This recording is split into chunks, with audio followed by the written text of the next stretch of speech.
Welcome to Office Hours with Dr. G. I'm your host, Dr. G, and I am so glad you could keep our appointment.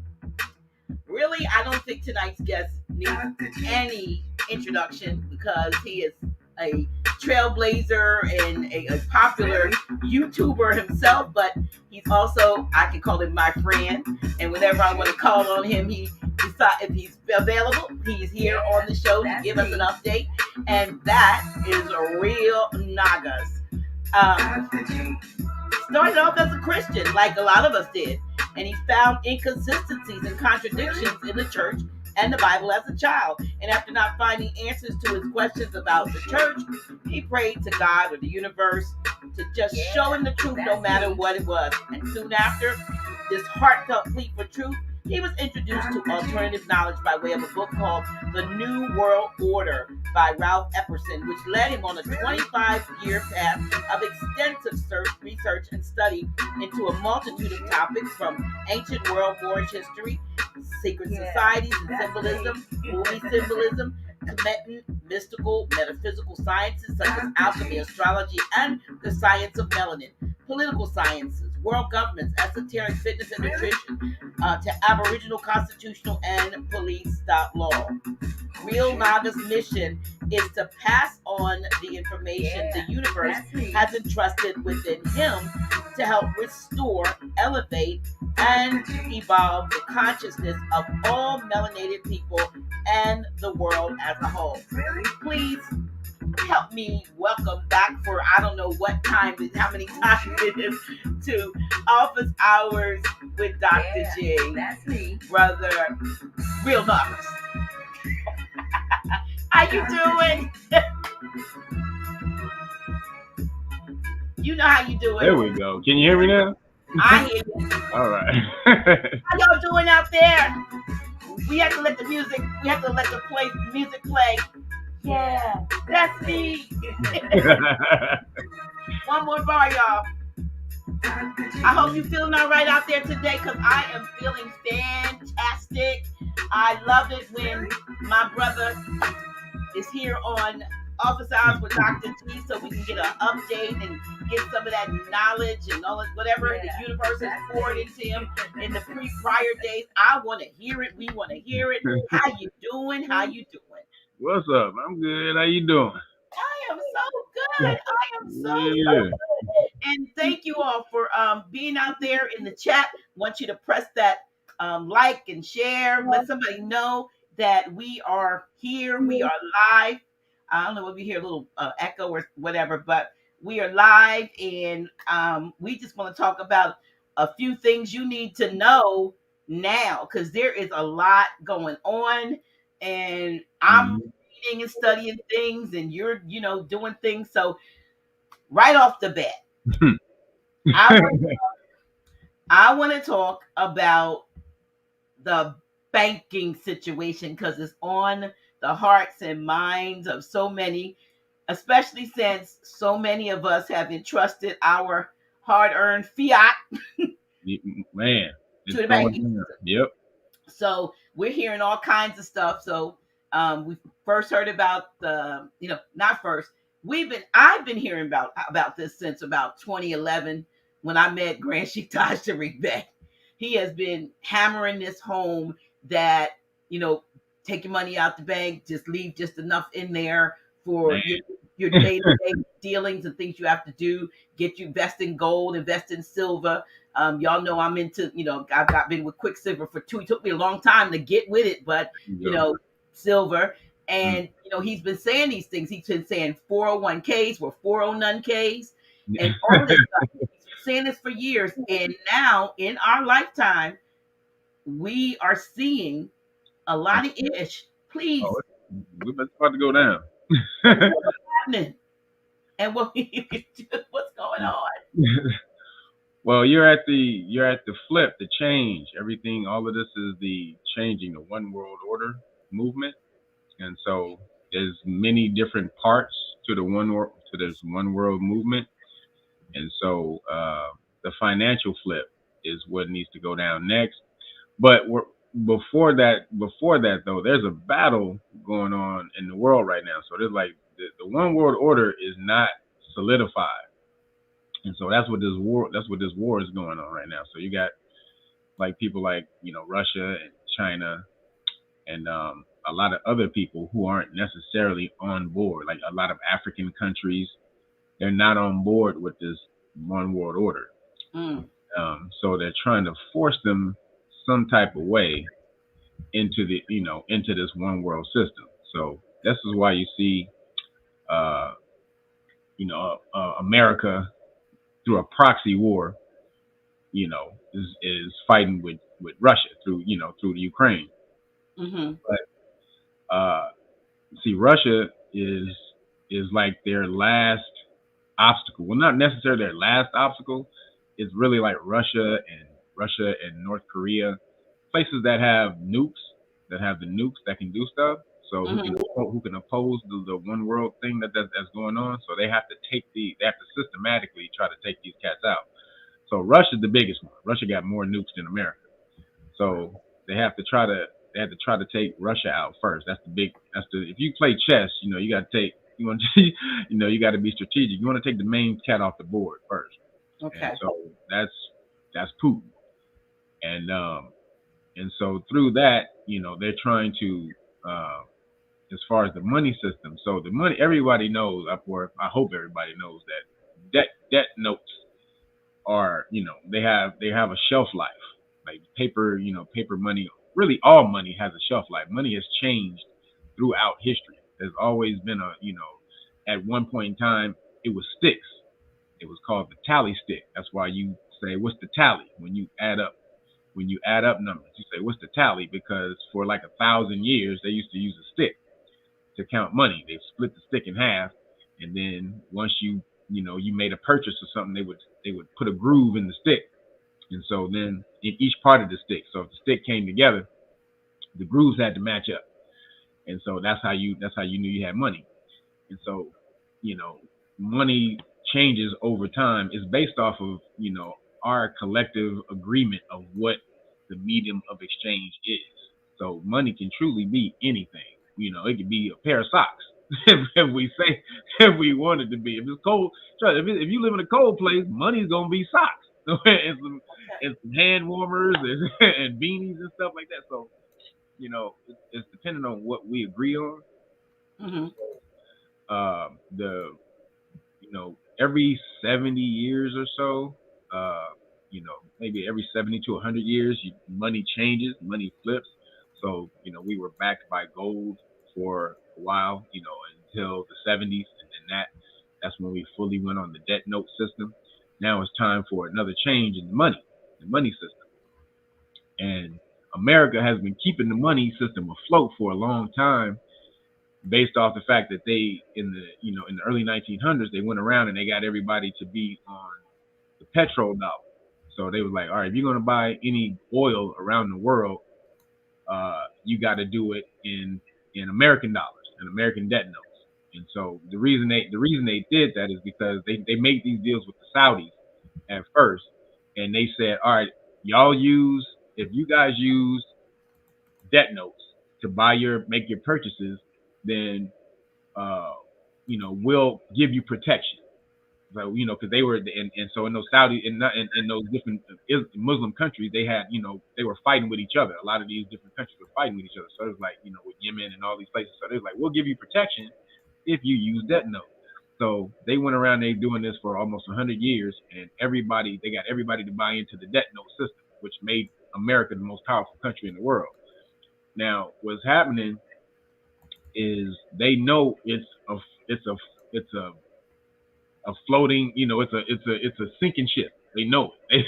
They know it. It was a fugazi, a fake, a fake ship in the first place. It was one of those plastic life rafts, and it wasn't no real boat. It wasn't no real ship they had on. They had on a plastic life dinghy, and now they know it's getting ready to fall to the wayside. So they say, all right, well, in the 70s, when the gold was getting taken up, the money was backed by gold up into the 70s. When they took the gold, that's when we went on the full fiat system. So now this is almost about to crash. So they said, well, what what's the next thing. They still have to keep America floating, right? So they're trying to move to the what's called the CBDC, that central banking digital currency, and so that's eventually the plan, but they have to get us used to it first. So so what happens is, so cryptocurrency, like when cryptocurrency came out, the main part of cryptocurrency was not for it to be money necessarily. It's so that it was for it to be money, like Bitcoin, right? Was the first one. Bitcoin was supposed to be a way for you not to be linked to the government, because it's something called the blockchain, and the blockchain or something called the ledger, right? So everybody's transactions in Bitcoin goes to the public ledger, and this ledger is carried on millions of computers around the world. So in order to, you can't hack it unless you take control over 51% of the computers in the system, which is impossible. So that's why Bitcoin is so good. It's still good, like right now, but they crash Bitcoin to make you run away from it. But Bitcoin, other than money, it's money that can never be corrupted by the government. So that's why that's still the big one. Now, they got everybody used to it. They got everybody on the crypto. Now you can say, what's the conspiracy? Nobody knows who created crypto.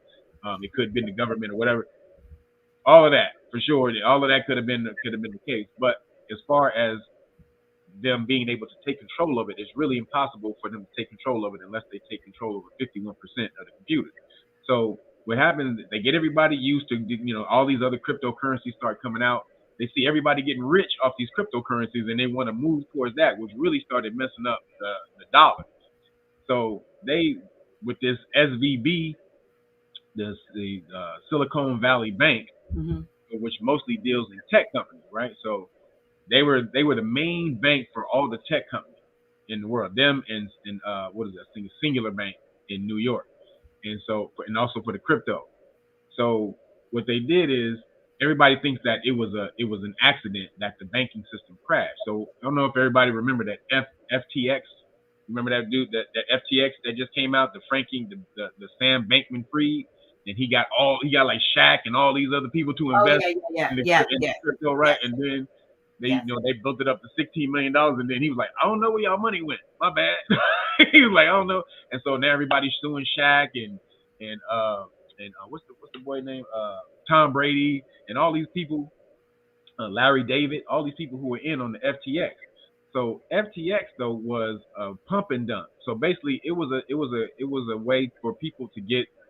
It was a couple of things. It was a couple of things why FTX. FTX is backed by the World Economic Forum at first.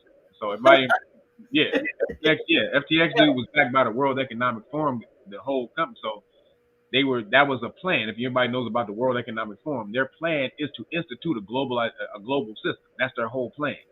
So how can they do that if they don't necessarily have control over the money, especially with crypto coming out? So they say, all right, well, we'll introduce this FTX, right? FTX, and everybody came out and it looked like it was the greatest thing since sliced bread, and it went from like almost no money to worth $16 billion in like 3 years. Everybody's like, oh snap, I need to jump on it, right? So, but basically what they were doing was, this dude from FTX, he was getting money. It was crazy. So he would get money. They would send money to like Ukraine. So Ukraine was investing in FTX. Ukraine, the country was investing in FTX. Okay. So then, this is crazy. So then in FTX, so FTX would take the money and then pay off politicians to Go figure. Go figure. So they would take the money. So Ukraine. So this is crazy. So Ukraine invests in FTX. Where's Ukraine getting the money to invest in FTX? They're getting it from America. So that money out of America is. Can we say this? It's true. This is fact. This is fact. So the money that America is sending Ukraine, that's $100 and something billion, Ukraine take that money and invest it in FTX, right? FTX then takes that money and then gives it back to the politicians and lobby money. So they wash. That's how they wash the money. Mm-hmm. So so they're doing that. That was one part. So they getting fat off of that. But what they're also doing is ruining the reputation of FTX, the crypto. So when that happened, it was so many people invested in FTX, so many corporations, even like Disney, all these major companies who were invested in FTX, and they started crashing when that happened. So then that was the beginning. That was the beginning of it. Then then you see they started. So a few years ago, they started something called Brics. If anybody know Brics, that's the alliance. They're called the Brics Alliance, which is Brazil, Russia, India, China, and South Africa. And these countries came together to get off the petrodollar. So remember, America's only powerful because they make everybody pay for oil in Federal Reserve notes. So Brics came together and was like, "Fuck America." Like, get America. We need to get off the. Let's get you want to get away from America. You want to get up. All right, let's come together. And so they got together and said, "All right, we're gonna use." Basically, most of them are using the yuan. I think they're using the Chinese yuan. They all agreed to use the Chinese yuan. So like what happened a couple of days ago, China and Russia came together and did a deal for Russia to buy all of their stuff in the yuan, which means now they don't need any Federal Reserve notes. So what happens is all these countries are going to start sending Federal Reserve notes back to America, which is going to drive. They've already been doing that, but that drives up the inflation, which will, which then saps the middle class, saps the money out of the middle class. So this is all a plan. If there's a rich middle class, if America's doing good, they can't crash the system and make you beg for a new one. So they have to crash the whole damn system. So this SVB, this is where the SVB bank come in. So last time, remember the banking system crashed in 2008? Oh yeah, the housing bubble and all of that. Right, stuff. that was with the housing market, right? But that was because banks were writing false or what they call predatory loans. They knew people didn't have good credit. They were like, you want $100,000? They was like, you got bad credit? I don't care. Come in here. So they gave everybody all these loans that with bad credit, which all failed, which drove the banks down. America came in and saved the banks.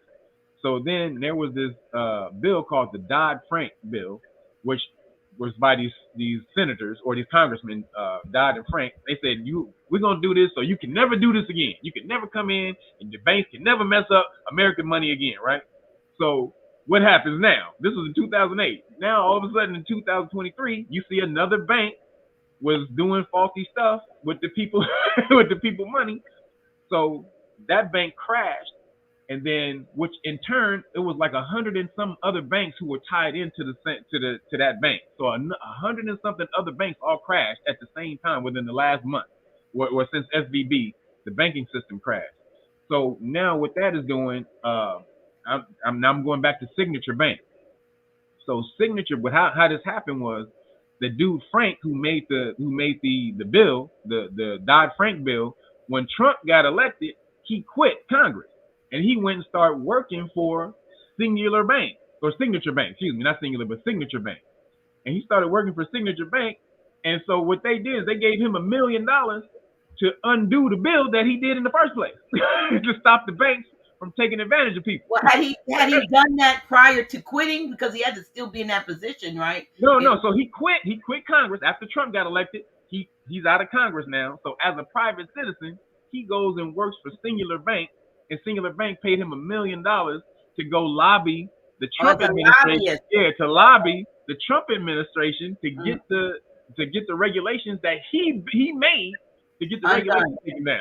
Right. Wow. So so basically he said it was a controlled demolition because they're trying to institute. They want you to get on their dollar. They want you to get on their crypto.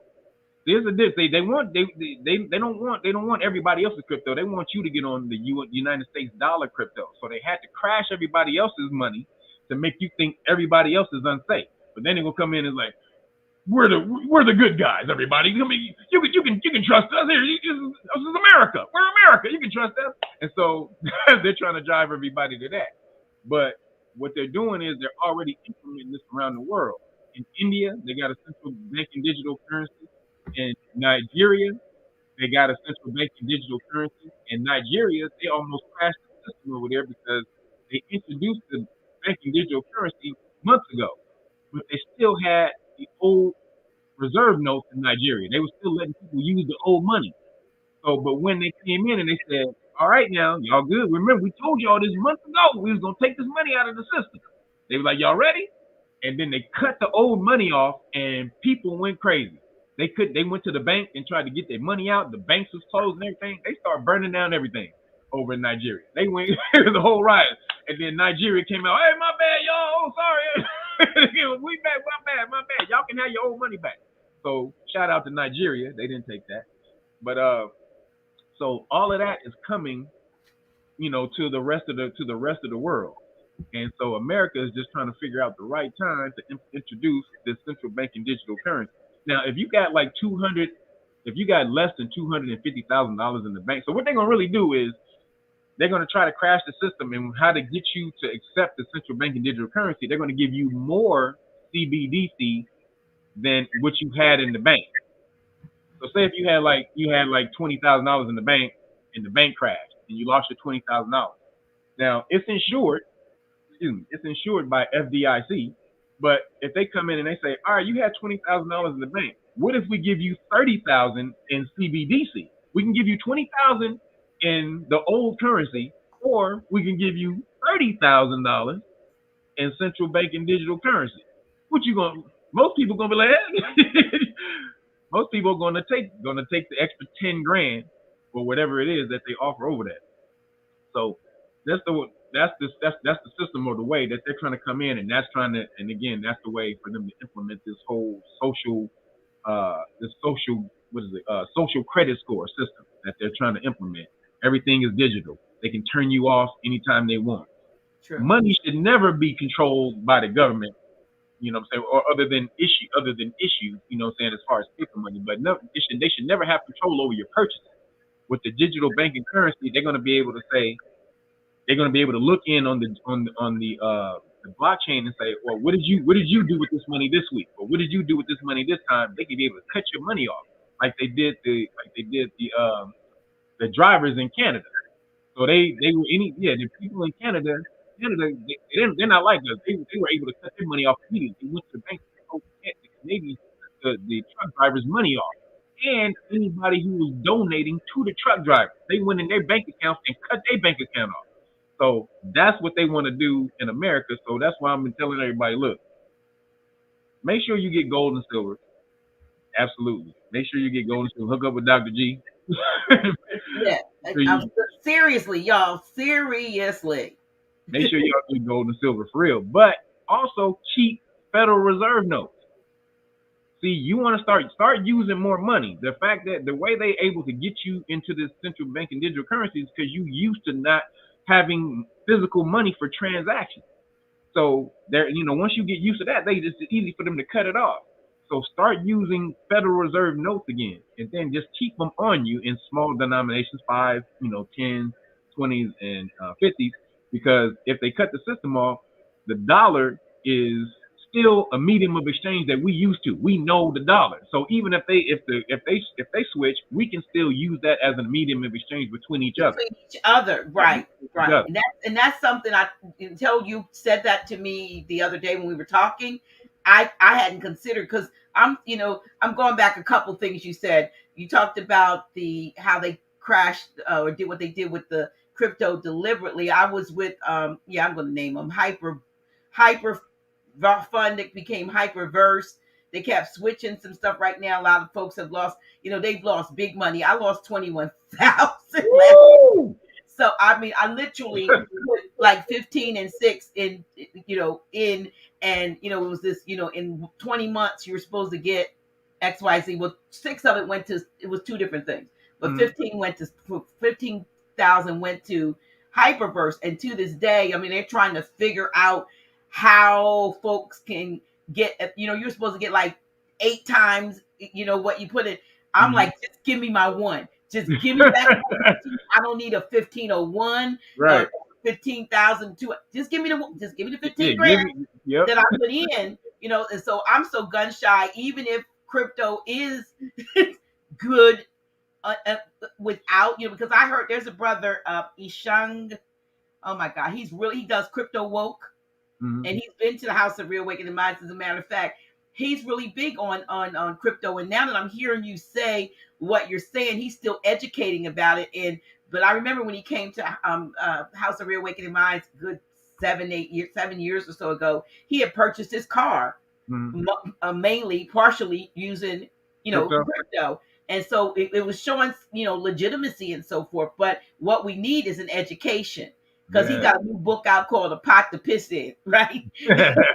And I'm going to try to get him on the show, but I'm saying, because I was among the ones that would have come, like, throw my hands up and say, all crypto is no good. Tales from the crypto. Right. No, that's not necessarily so. You're saying that's not necessarily.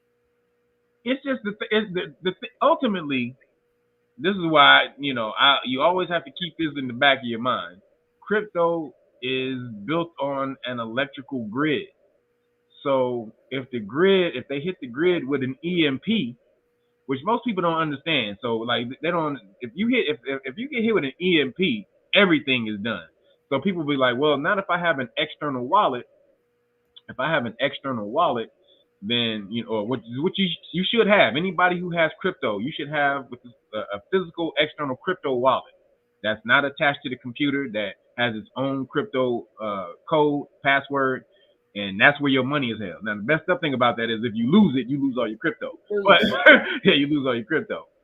But if an EMP hits, see, most people just think that your stuff just starts working if it's plugged in. That's not what an EMP does. Electromagnetic pulse fries circuits.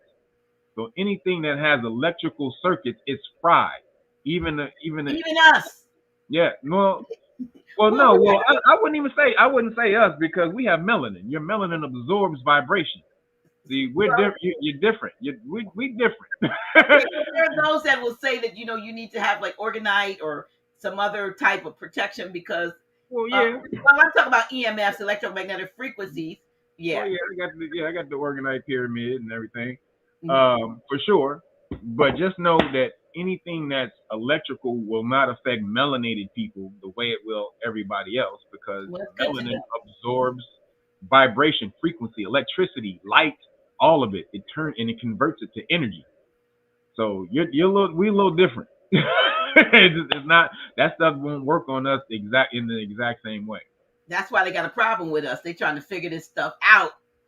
That's why they tried to take everybody out with the thingy thing. They came for us first. They came for the melanated people first with the vax that thing up. Remember the video with the vax that thing?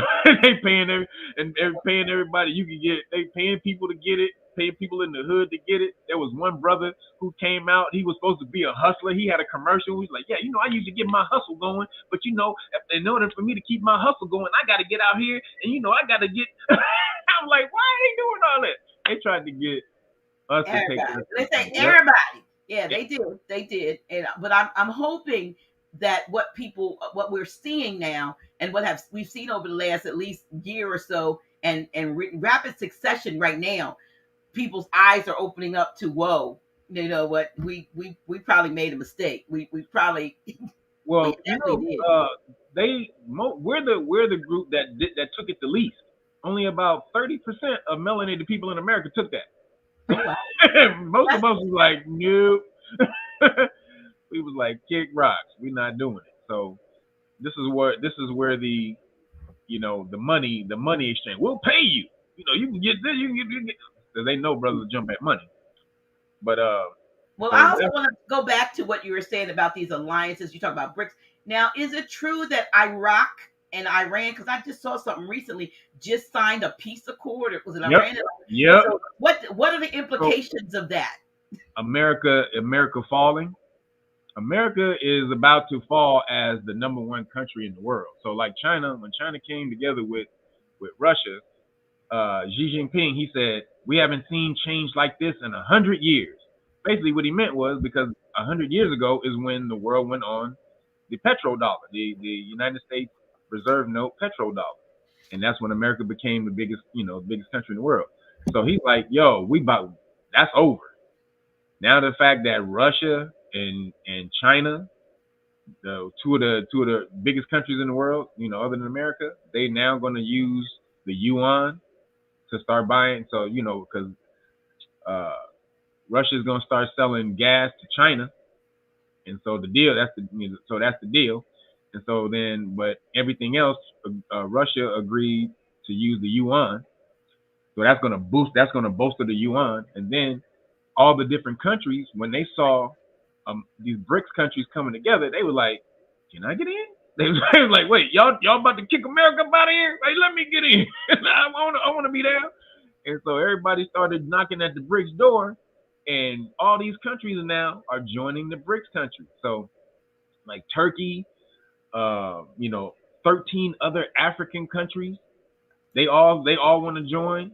Uganda is funny because America. So everybody know Uganda just started or just found, Bunch of oh yeah, so close to $20 trillion in gold ore, right? So now, and just so you know, anybody can go get a mining license in Uganda. I just want everybody to be aware of that. They're giving mining licenses to anybody. So if you can piece up some money, you can go to Uganda and get a mining license and jump on that. That's going to be the future. If y'all don't understand, those countries over there are going to be the future. But so Uganda, they have a so what these countries try to do when they try to take over these countries, they try to socially colonize you, or I call mentally colonize you with their ideas. So America is trying to push the LGBTQ stuff right over to Uganda, and Uganda's like, we ain't down with that. Like, we don't do that. And so they just instituted a law in Uganda. So this is the thing. So when Uganda found that money, everybody was like, well, how long before America tries to start a fight with Uganda? Or tries to buy, tries to go and invade Uganda or start a war with Uganda, whatever, because they got that $20 trillion in gold, right? Right. So what happened was, a few months ago, America gave $55 billion to the African countries. They promised $55 billion to the African countries over 3 years. Uganda part of that. So but then what they did, this is extortion though. This is how they get you. All right. We're gonna give you $55 billion, but Uganda, if you don't take off that anti-LGBT law that you got, we might not just give you this money. Sorry. And Uganda was like, kick rocks, fool, we don't care. Uganda president, he started laughing. He was like, we don't give a damn. And basically he said, aid is the problem anyway. Too much aid to our country is the problem anyway. So they'll try to come over there. And now, they'll try to use that. So now they're trying to use that they're oppressing their citizens. So this see how they try to use it. They try to give them money at first. Uganda was like, I don't care. We don't care about that. Now they're trying to use you're oppressing your citizens, and we may have to come in as the shining white knights to save your citizens, save your gay citizens. So the law they just implemented was, if you get sodomized, when you're robbed or something like, so if one of your crimes, like you get robbed and somebody sodomizes you or anything like that in a crime, then you go to it's death. It's a death penalty. If anybody robbing you or something like that, and that happens, and then they add that to it. Wow. Right. So they said if that happens to you in a crime, that's the death penalty, right? On the perpetrator. Yeah, on the perpetrator, right? Yeah. On the perpetrator. So they tried to come out. America tried to come out and say that Uganda was instituting an LGBT whatever gay bill against their citizens, saying that they would kill citizens if they were found to be gay. That's not that was a complete lie, right? Mm-hmm. So they're trying to drum up this animosity against Uganda so they can eventually try to swoop in there as these saviors and get that money. they want that. They want the gold ore. They've been economic hitmen. I have new confessions of economic hitman over there. But what came to mind, because me, you talk about some of this stuff too. But what comes to mind when you're saying about Uganda and how much gold they found? If you go back to the ancient stories of how the Anunnaki got here or why they came here, then for that gold. Yeah. So if there's a new vein with a whole, we missed that because the story Yep. is that they started in South Africa, with the Yep. and they had the indigenous people there mining, the ore after the Niji said we ain't Yep. doing it, Yep. Yep. Yeah, the Ijiji was like, kick rock. We're not doing it no more. yeah, revoked it, and so then they were like, well, we gotta make something that's gonna do this work for us, and so they were in South Africa, and which would make a lot of sense as to why the Afrikaners are Yep. there because that's the area where they were oppressing the indigenous people before gold because of their atmosphere, their wherever they come Yep. from, needing the gold and No. the various Mhm. metals, especially gold, in order to survive. So they're That's like, right. what? They found gold in Uganda. Yep. Trust me. And so you cannot negate the fact that those in over here that we think are American, well, they're not Americans. The ones that are in particular positions, Mhm. they are walking around disguised. Yep. Those same beings that Yep. put people under oppression in Africa to get gold are walking around with skin that look like they're saying what they are. Yep. And so those I believe are probably the ones going up because they need it. They need to be able to send that all of that energy, that loosh or whatever, back to where their allegiance is. Their allegiance is obviously not here for the legislations and the various things that they've been enacting, sending every aid to foreign countries. We know now was aid Yep. to politicians, Yep. foreign aid, you know what I mean? Right. And Offshore oil accounts. we don't. And this is. It has to be. You know. And this is. We don't have any evidence or whatever. But if you just doing some deductive reasoning, you like it has to be some type of. Allegedly extraterrestrial force or some type of uh what's the term you know non-physical entity that's kind of behind this stuff, because if you look at all the plans that they institute, they take like 100 years for them to come to fruition. Like the one world order was, the plan started in the early 1900s where they knew they wouldn't see the end of this, so why they doing it? If you're doing this and you're trying to bring the world together, you're trying to bring this one world order together. Why are you doing that if you're never going to see the power? Because the main thing or the reason they say they're doing this is because they're trying to control. The so-called elites. They want to dwindle down the population so that they can have more control over over at least a less amount of people, right? So, but you think about that, if the one world order plan started way back over 100 years ago, like David Rockefeller and his daddy and all them, why would you start a plan like that that's going to take over 100 and something years when you're never going to see the fruition, see that plan to come to fruition, a world plan where you control everything?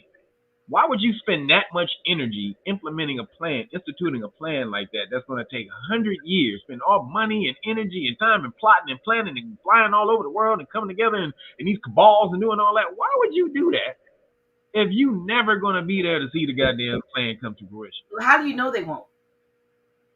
What do you mean? Because David Rockefeller dead. Well, That's how. look, as far as we know, a bunch of folks are dead that I don't really believe are dead necessarily. And you know me, you do not accuse me, Kevin. I'm not a flat earther, but I am a truther. I'm a truther. And when I get the witness in my spirit about something, and so I believe, that crap, I mean not crap, those tales about when Admiral Byrd and others, went to the Antarctic, which is it was interesting to go to the Antarctic, you gotta go south. You gotta go south to get to the coldest part where the ice walls are. And Mhm. they lied to us. They said he ran into beings coming up out the earth and scared him. But that man didn't run into nothing that was coming out of but it's just that there's more beyond the wall. It's a doggone wall. It's a wall. And over there, what I'm pushing people reading this book that I've been reading. Over there, they actually got all kinds of what do I call them? Beings, human Yeah. beings, Yeah. The Anakim, Yeah, the different types tall of beings. giants, they're all over there on the other side of the wall. Many of them saying that they escaped the reset, the resets that were cyclical, meaning ever so often they would reset. Check this out. The population is says by killing off, either killing, mostly killing off the adults and saving the babies, putting repopulating places with the babies that they could then infuse their ideology in. And so that's why they don't know. A lot of folks don't know what their ancestors knew because they got killed off so that they could interject new beings that they could control. And they said it was cyclical. It would happen at a certain time, except, and this is what I think is going on now, except when they got wind, and they call themselves it's the custodians and the, say, the Anunnaki. They, except when they got wind that the people had too much knowledge of what was actually going on, they would hasten the destruction of the people with pandemics and weather control and Mm-hmm. the water people. And this was in 1800 that this count came from. And they had technology over there that's greater than what we have now. And they lived like 3 or 4 or 5 times longer than we live over here. They said because we don't have poison air, we don't have poison water, we don't have poison food, we don't have poison minds, right? And Right. so all of these things are what has been, poured down on the people here, and we're fighting each other when we got greater enemies that have been oppressing our people for not Well, hundreds of yeah, years, but yeah, hundreds of years, right. thousands of years, millennia. And Yeah, so some of us know too much, like you and myself. They don't want the people. They want the people to die before they know the truth, so that they won't rebel. but just like anything else, there's yin and yang. I'm sure there's extraterrestrials or beings, whatever those you want to call them, who are negative and disagreeable. But there's also agreeable beings Right, who right, try to help humans over here, because we've seen that throughout history of ancient ancestors talking about that.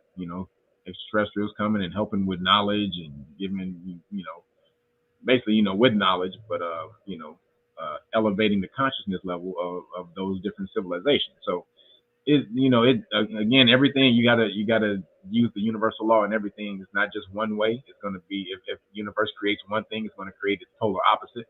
So that's the thing. What I mean, so I'm wondering, who are they working for? Like, who are the major cats? Who are they bringing this bullshit? Who are they trying to, because again, these plans take hundreds of years to implement, and Yeah, but we they ain't have gonna more live than that, huh? 100 years. They have 1,000 year plans. I have a poem in my book where I said, regardless of 1,000 year of your 1,000 year plan, soon you won't have a leg on which to stand. They don't Mm-hmm. do they live they and I believe they educate their offspring for succession. You see those old movies coming out now. Everything is about the kings and the royalty allegedly, and how they're putting together the unions so they can keep, and the whole thing. I mean, they plan for succession. We don't. If we've lost generations of history, or Mm-hmm. I don't like to say history, knowledge No. of who we are, we haven't been able to pass it on. We've had to dig back and try to find stuff that they've effectively tried very hard to bury, right? Yep. Because if the last reset, they would have taken out the most of the ones with the knowledge, and the new ones, like the what do you call it, the orphan trains. What was that about? The mud floods, the orphan trains, taking babies and children all over the country and repopulate. That was probably some level of reset, because they were putting these children, and I believe that some of these children were educated to go to Harvard and Yale and all that, to be their minions, they trained Right. them with their ideologies, and Right. they became the what do you call them, what's the guy who talks about the theory of all the ones they You begin to talking say. about Einstein? You talking about, you said Well, no, theory I'm of sorry. relativity? You I'm said thinking theory about of the guy that did about how Tesla? the theory of Tesla? evolution. But I'm Oh, saying, oh. I thought you were talking about number. Go ahead. Go ahead. no, what I'm thinking is that they put their people in place and gave them titles of scholarship and so forth. When these universities were created, they put their own people in, set their own standards for others to have to try to live up to the Right. ridiculous stuff. they were saying that we look like, we came from these different apes and all that. But when you looked at most of them, they're the ones that look like this. Like, when you look at them folks, they look like, just like Grant, she called them a yabriro, something, whatever they look like that. You know what I mean? But I'm saying is that they put their own people in these high positions and gave them titles of professor of this and doctor of that, when all it was indoctrination, so that these would be the ones that would be the gatekeepers and the custodians over the masses, because we got cellular memory. Some of even though we got stuff starts waking up in us, even though they have sliced out 2 or 3 generations before us, but it's in our DNA, it's in our genes, it's in our genetics. Exactly, which is cellular memory, genetic memory. I mean, which is why they have to keep pushing the stuff on you, because eventually. That's right. Yeah, Charles Darwin. Yeah, him and his monkey looking. Charles Darwin. Yeah, no, he looked like an ape. I'm serious. I'm sorry. But they their theories was bullcrap though. He was racist. But they put those people in. How do you establish a precedent that makes you the authority on something that you came into thousands of years after the people who are on the earth, who probably had the best theories or best practices, and then now somehow you are the authority, you are the leading, I'm the authority. I'm the authority in this organized system we have here, right now, which most people, I can control the information flowing into this control, this system, this organized controlled system that we have. If I can control and funnel the information in there, then that's what happened. Like there was a story about everybody. If you can look up there's a what's this dude named Norman Dodd. Look up on YouTube. There's a cat named Norman Dodd, and he's an old D-O-D-D. D-O-D-D, Norman Dodd, and he did a interview right before he died. This was like maybe 25, 30 years ago, and he did it with somebody from PBS. I guess the dude from PBS, and he was talking about the crash. He was talking about the crash of 29 and how he stumbled up on something. He stumbled up on so basically he was a stockbroker, and when the stock market crashed, he had to go work for some banks, right? Because the stock market, nobody really make money on the stock market after stock crash, so he had to go work for some banks, or a couple of banks, and he was an auditor in the bank, and so when he saw how the crash happened, he was auditing the crash, and he saw it was something. He's like, the crash wasn't supposed to happen. As he's looking at it, he saw some faulty numbers going on with the crash, right? And so he was submitting this stuff to his bank, his superiors, and he was these reports on how the stock market shouldn't have crashed and how they should have did this, and then he wasn't getting any back. He wasn't getting any any feedback, and so he did it again. He submitted another report, and they said, "Well, look, man, you don't need to be doing this. Won't you? We're gonna reassign you." Because he was he was finding too much shit, and so my bad. So he was finding too much stuff, and so they sent him out to be an auditor of foundation. So he would go out to like the Ford Foundation, the Getty, and so he would audit these cats. So he'd go there because these cats were getting, these are foundations getting nonprofit foundations, right? So he had to go audit their books, and so he's like, I need to see you guys' books or whatever. And so when he went to go look at the books, these people, they didn't really hide anything, and so it was him and a secretary, and they was like, they just gave him the key to the room for the books.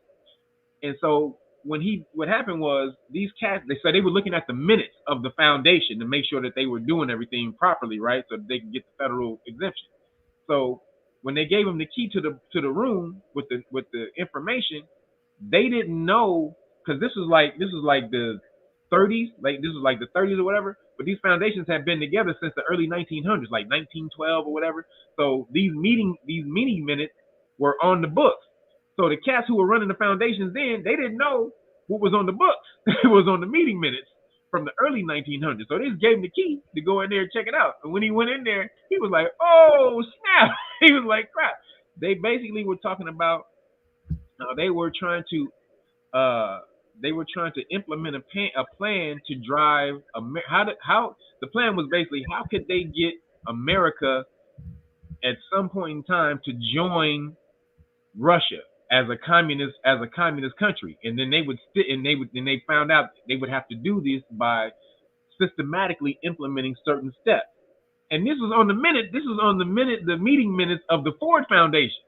He was like, so they basically getting they're a nonprofit organization, basically conspiring to link up with a communist country, right?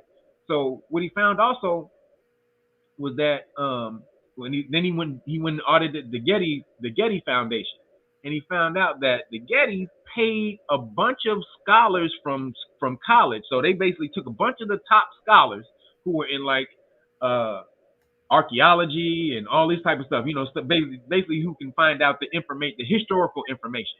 They took them, gave them a grant, gave all of these scientists grants from early on in college, and then said, you got to study this and put this information out. It was like over 100 and something, close to 200 and something scientists.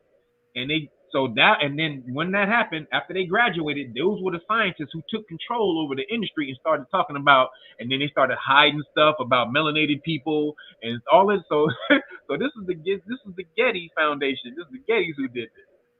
And so now when you talk about how now when I look back and we start talking about the plan for them to implement, what was going on, they knew. They said that the Smithsonian was one of them. They found like thousands and thousands of artifacts with melanated people in America, with the as Aboriginal.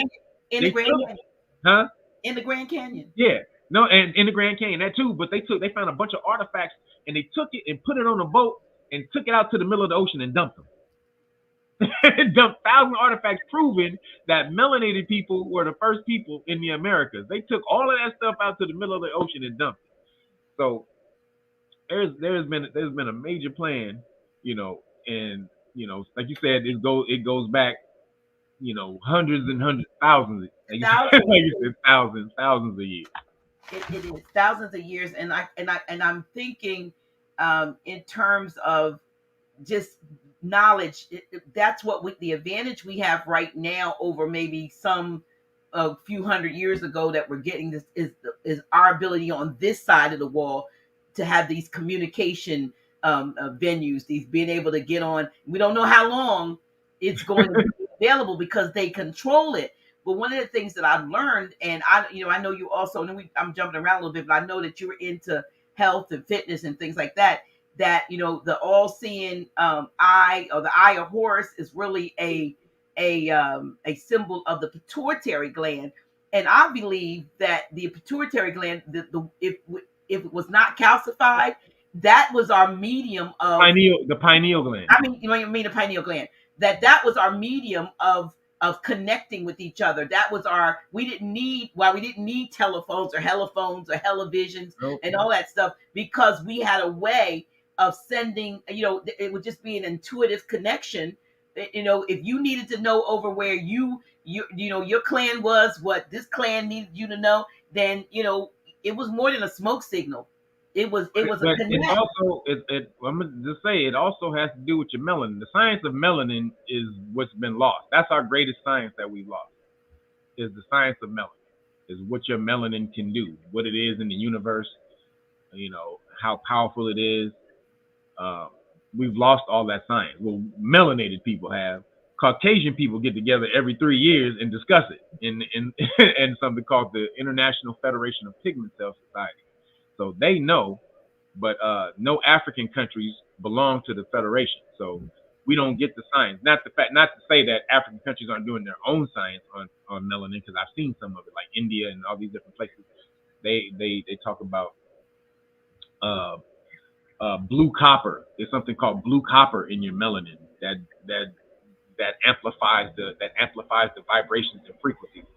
But your melanin is so powerful. It absorbs every bit of light, vibration, sound, everything.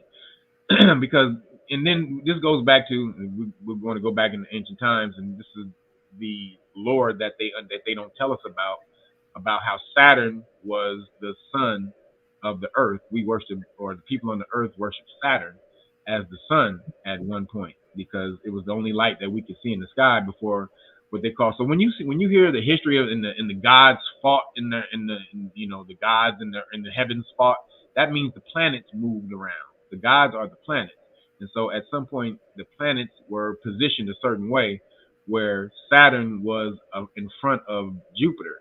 But then they had something called the Great Fall of Saturn, right, where Saturn fell, and Jupiter repositioned and got in front of Saturn.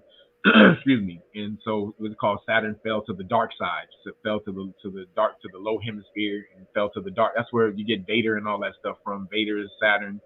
It's the dark. Saturn fell to the dark side. So that's Darth Vader. Darth Vader. Yeah. So Darth Vader means dark father. So they used to call Saturn the father. Saturn was the father. Was the father at one point, right? That's why everything worshipped is Saturn. So, but when Saturn was the sun of the earth, it wasn't really a sun. It was a very dim light. It wasn't like the sun we have now that boom, it blings. So, but not that sun wasn't there. It was ambient light. It was incoherent light. We could still see it, but because planets were positioned in front, planets were positioned a different way. You couldn't see the sun directly, and so everything was like the sun, our planet, Venus. Our planet Mars, Venus, and Saturn were all on the same keel, and they would move at the same time all the way around like this. So Saturn was kind of blocking our vision of the actual sun. But when the planets moved around, we could see the actual sun. We were like, oh snap, we've been worshiping that dude the whole time? What if that's the real dude? So that's when you start seeing the real sun worship come in. But at that time, when Saturn was the light of the earth, because it was very dim light. Like it wasn't like a bright light. It was a very dim light that ran the earth. So your melanin had to be used. Your melanin would absorb the most minimal amount of vibration that it could, to use it as energy for yourself. So there's a doctor named Dr. Carol Barnes. Everybody should look up Dr. Carol Barnes. He's a scientist who worked with melanin, and he talked about this, how you can stomp on the ground and melanin would absorb. Like if you're in a dark room, completely dark, there's no light or whatever, you can stomp on the ground and melanin would absorb that sound and convert it to energy for your body. So this is what we need to get back to. The fact that we're the color that we are, is not that, and this is the misconception that most people have. Like you say, we black. I'm a black man. I'm black. No, you're not black at all. Anything that has color means that anything that you see in light, it means that it's reflecting that color. Anything that you see with color, it means that it's not absorbing that color. It's reflecting that color. So melanated people are the color we are because we reflect UV light. So UV, ultraviolet light, is goes to purple, light purple to dark purple. That's why we are the hue. So depending on how much ultraviolet light you're reflecting from the sun, that dictates your hue. So your melanin is in a super intelligent consciousness. They talk about this. I've told you this before in this great book of melanin research that I have on realnagas.com. They talk about this in here, how your melanin doesn't work if it's not hydrated. If you're dehydrated, your melanin doesn't work. Ooh, so that's crazy. Look, you better sip on some water. Yeah. You better sip on some water right now. Your melanin does not work properly. Your melanin is in stages, but also your melanin can malfunction based off of the foods and stuff that you eat. If you're not eating the proper stuff, like magnesium also boosts your melanin. Like I said, water boost your melanin. These are two of the main things that boost your melanin. They talk about it in the book. So then you see in the hood, we got nothing but things that dehydrate you. liquor stores, fried chicken places, and fast fast food places, and all that's different crap that dehydrates your melanin. They knew this. Remember, they've been working on this science for over 117 years. So they've known this about melanated people for over 100 years. What powers you, what you can do, all this type of stuff. And you think that then you start to look at all the stuff that was implemented against you in society, like, oh, this might be why. But if you start to uncover the melanin science, how powerful your melanin is, all the things that it can do, that's when you're going to get back to the greatness and when you once were. Wow, yeah, that's deep. I struggle with keeping myself hydrated, and I know that's a problem. I mean, half the day, Mm-hmm. 3/4 of the day may be gone, and I realized the only water I had was first thing in the morning to take a pill. See, You see, know, and so yeah, no, I'm guilty, and I mean, but it's there's simple things that we need to do to make our time here in this this particular place a more healthy or a more less illness prone, because a lot of the things that I find that we get sick from are things that we do or don't do for yeah, ourselves. absolutely. All the sickness comes from anything. All sickness comes from whatever you're putting into your body or what you're not putting into your body. Or what you're not doing. Like sleep is key to so many things. I just was amazed to find how lack of sleep could uh, cause maybe diabetes, inflammation, heart problems, definitely weight gain, and all this stuff. And they've made it so that we live in a 24-hour society. Nothing. When I was growing up, the thing used to come on, the stripes. Da, da, da, da, da. Yeah. Oh yeah. When the TV went off. Yeah. The I TV remember went that. off. Nothing else was Or on. or wait, or you would get Louis Armstrong, and he would start singing the national anthem. You remember the Louis Armstrong right before I the TV never went off. remember Louis, but I remember the stars. What is "Oh Say Can You See" and the Okay. stripes would come up. The Technicolor stripes would come up, and everything Uh-huh. was off.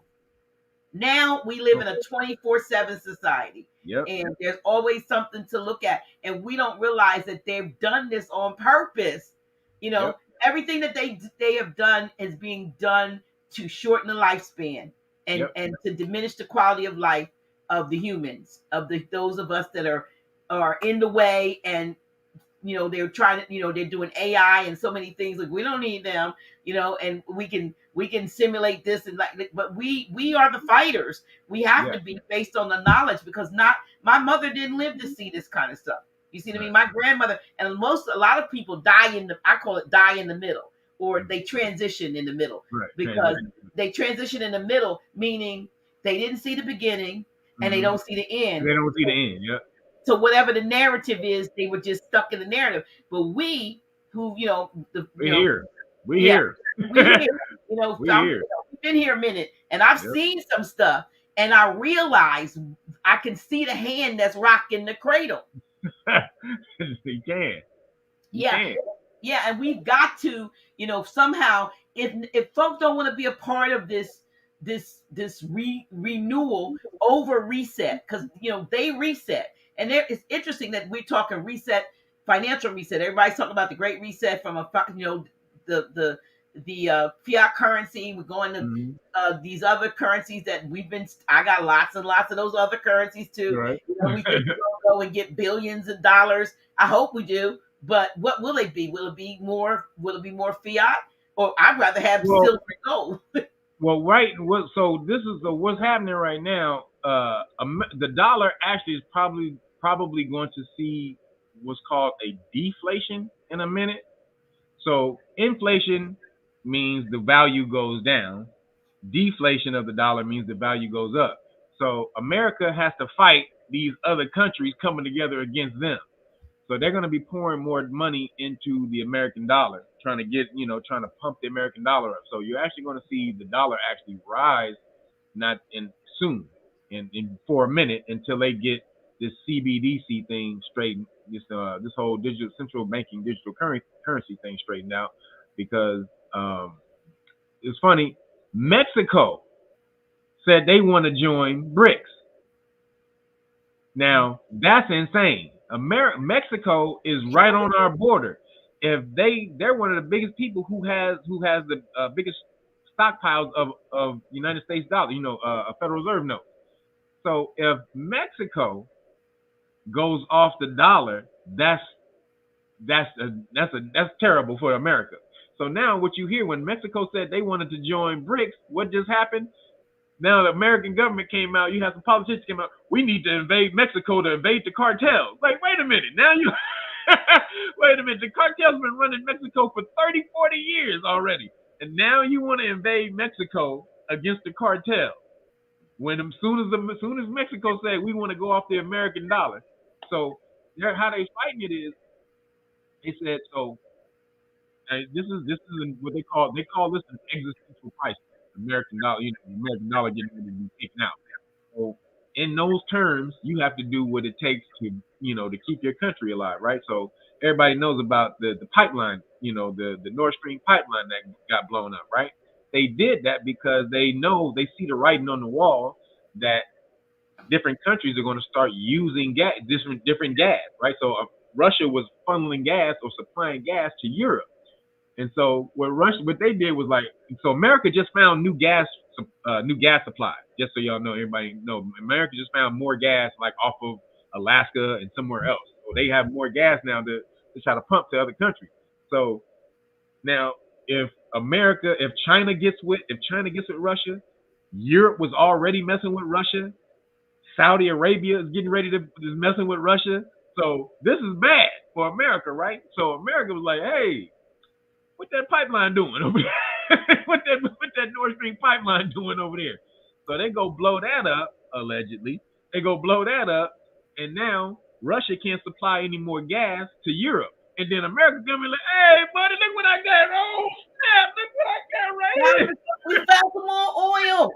We got some gas right here. So gas, yeah. That's how America do it. I just happen to have some gas in my pocket, buddy. Damn, you lucky as I don't know what. So that's what's going on. That's what you see battling right now. There is a major battle. They're trying to implement this Great Reset, but the Great Reset of the planets that happened, the Great Conjunction, which they also call the Great Reset every time that happens, the Great Reset of the planets, it's thwarting this because when we had that Great Reset, it brought in a whole new age, the air age, we're in the age of Aquarius. And that's what consciousness and communication and information and all of this stuff is in the forefront, especially information. Aquarius is the sign of I know. So as soon as they do something, now you see it comes out 2 days later. They can't hide. I'm upset because we moved out of I believe. They wanted us to be believers. Yep. They tell you believe it, that's it. And they can't do it. They can't keep this. They can't keep. No matter what they do, it comes out in 2 seconds. They be like, oh wait, they tell you a lie, and then somebody right behind them getting ready to tell you the truth about what happened. They be like, no, move out the way. That didn't happen. Hey man, y'all want to know what really happened? So they can't stop that right now. The energy of that is it's the new age. They can't stop it, no matter what they do. Which is why you see them trying to take over speech. They're trying to control speech and call free speech hate speech because they know now if I can stop you from talking. If I can get you from talking about it, then that stops the flow of information, right? Right. How you get information out. So now I have to control the speech of everybody. They see, in no way other time. And this is why I tell people about America. This is why y'all need to start learning your rights because America is unlike any other country. No matter how bad you think America is the only free country in the world that you have where you have 50 different sovereign countries. Like the 50 states are really sovereign countries, and the federal government can't act upon these states without the states' agreement. In no other country do you have that. Every federal government of every other country can implement whatever the hell they want on the government. Like take France, for instance. France, they burning everything down in Paris for the last 2 weeks. You seen that? No, I missed that. Oh, what? You ain't seen the memes? Everything is burning in France so bad to where they got videos of people in the restaurant eating while there's fires outside in the street. People are sipping wine, they drinking, they eating their food. There was one restaurant. They was sitting outside on the patio. It was a street table where they was going to the cafe. Right behind them, It was trash and everything burning in the street. This person got up, came, took their jacket off, put it on the seat, sat down. A waitress bought them out some water.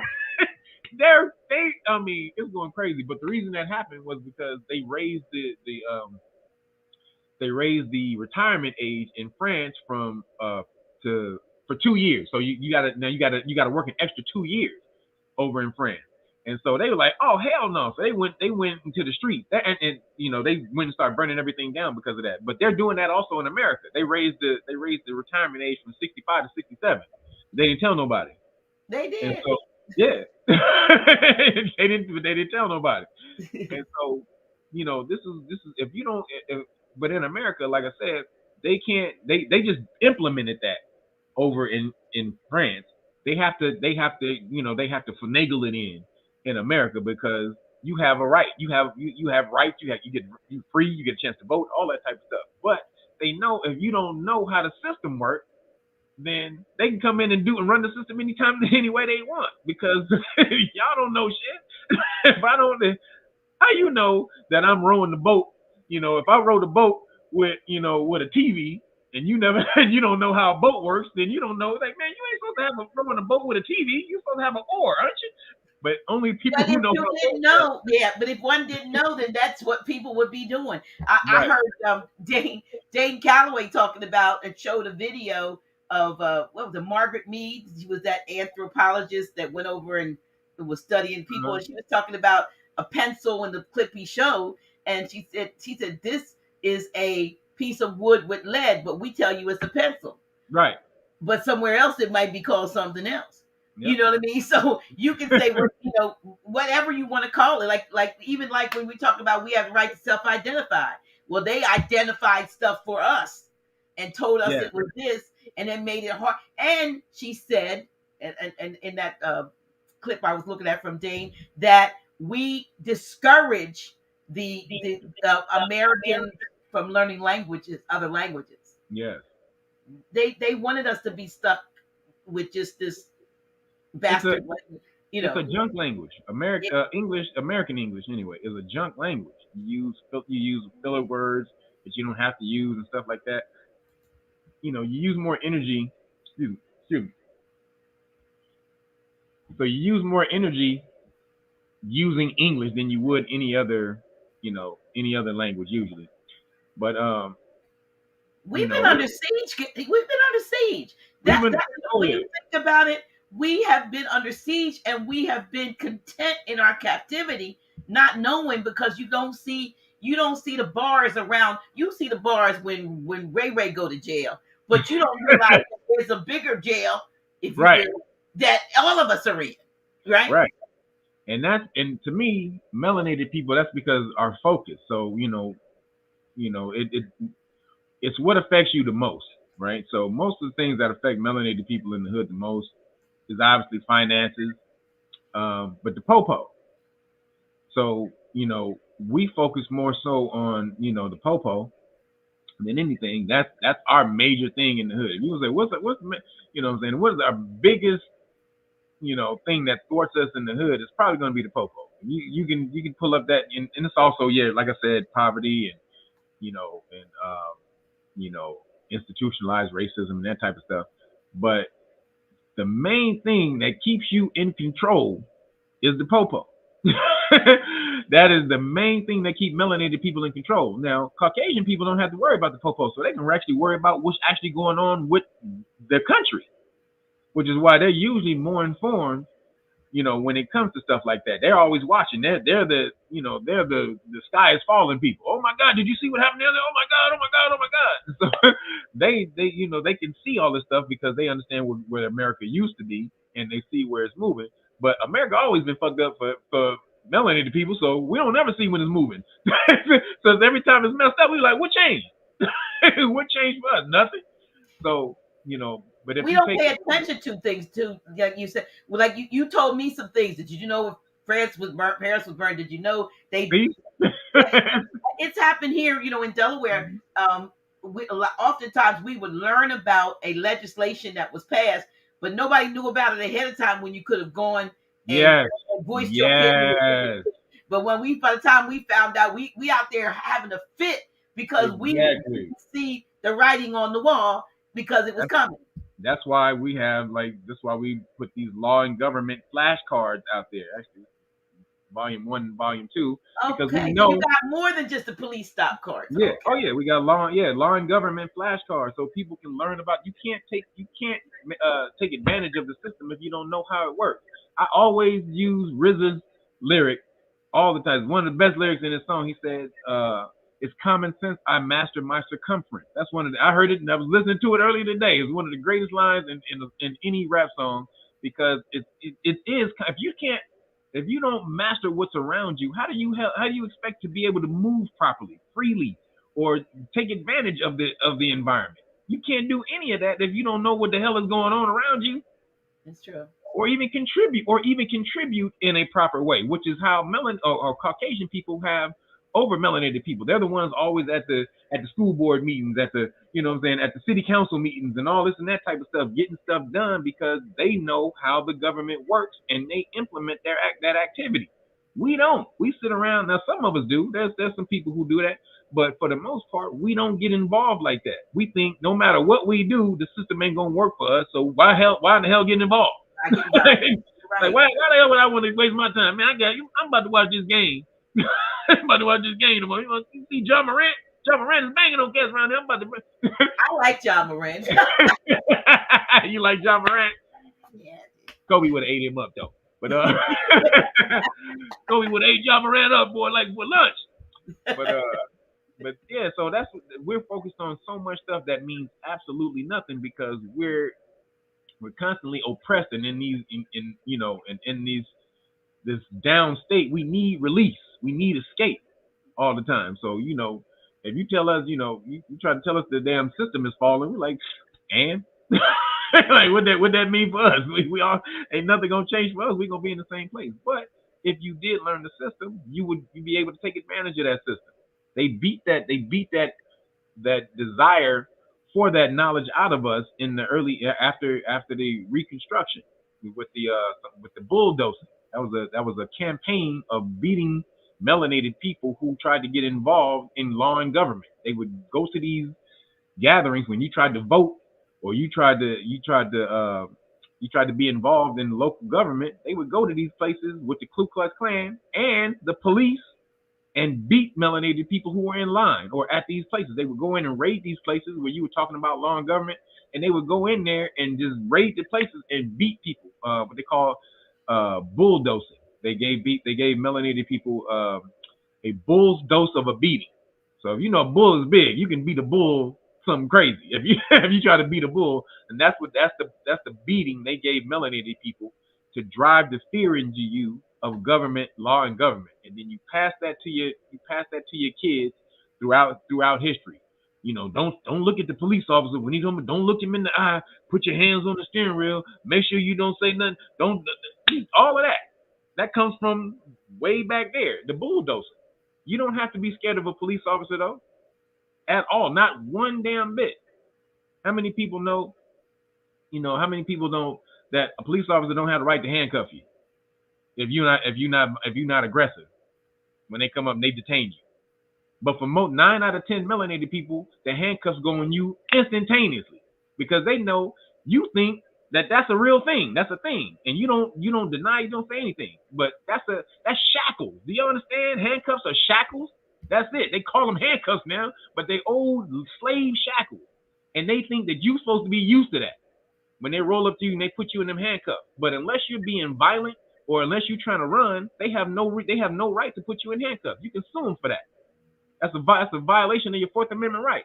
Or how many of y'all didn't know that a police officer can't put their hand inside your car when they pull you over? It's called breaking the plane. That's the same. It's the equivalent of a legal search.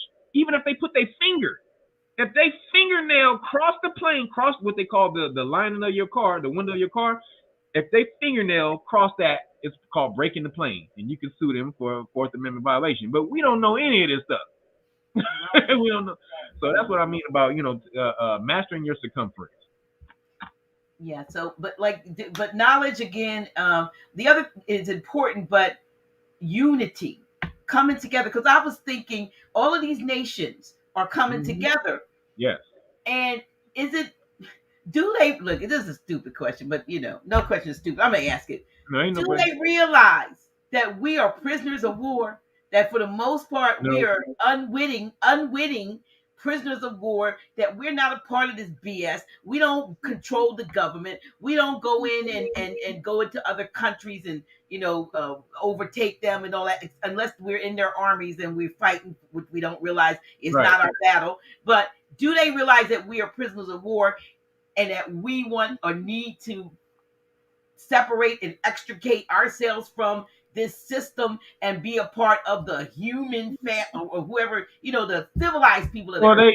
they know that. Well, first off, when you first joined the system, when melanated people first joined the system, obviously they didn't want melanated people in the system, because they understood that melanated people had more skills. So when we were slaves, most of the work was done by the slaves, melanated people. So when they got free, they were like, "Oh snap, where my work go? How am I gonna get this done? I don't really know how he did all of this." So we took those skills and put them in our own community. Where you see all the black boss people jumping up, all the black cities, melanated cities that are jumping up and got flooded later on down the line. But the reason they flooded those cities is because they saw that without melanated people, their system was going to crash, and that we were flourishing. Our systems were flourishing. So they had to take our systems out. They had to take our infrastructure out, and then that made us have to join their infrastructure.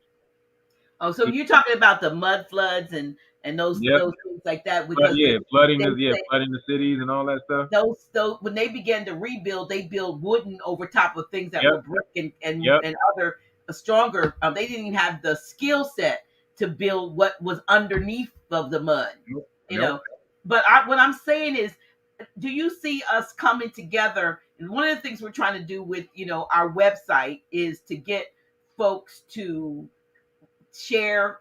Eventually we're going to have a part where we can put what our skills, what we do on our private side, because we do need to begin to come together with these skill sets.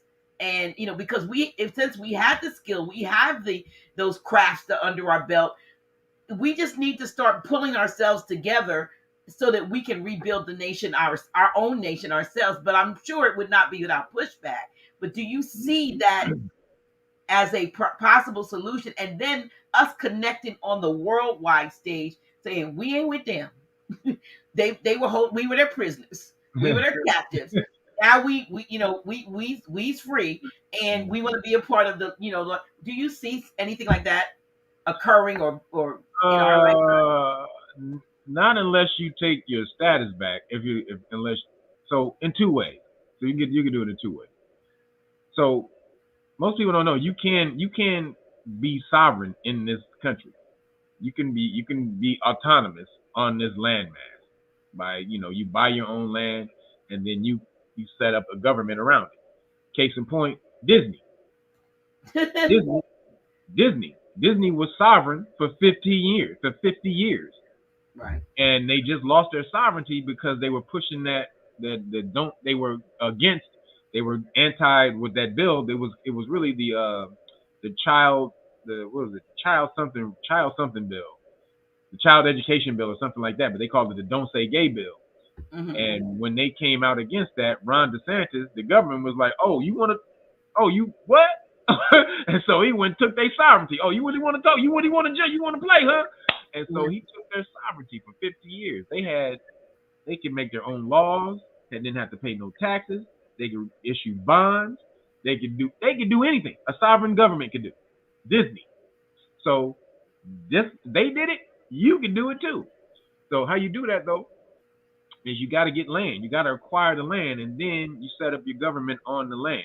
So uh, if you are melanated, you're Aboriginal, then you can take that. You can go. And this is what I say about reparations. So reparations to me is you going back and asking for something that your ancestors lost fair and square. This is a game. Everybody plays the game. Your ancestors, they lost the game. This is a new time. You didn't have that land. You didn't lose the land. They played the game. What I mean by that is Some of the ancestors sold the land off for trinkets. They sold the land off, like the Cherokee. They sold their land for damn near nothing. It was two people in charge of the Cherokee Nation, and them dudes signed a deal with the American government that turned over all the land. Now the Cherokee killed them. They killed them for it, but the deal was already signed. So, in a new time, you got to do new stuff. Like, this is a new game. You have to acquire the land in a different way and then figure out a new way to do it. So it's not really a new way. Just acquire the land. You can buy land. It's really cheap. You can get it on governmentauction.com. Then once your status is changed, you put the land in a Aboriginal trust. Once you put the land in an Aboriginal trust, America can't touch it ever again.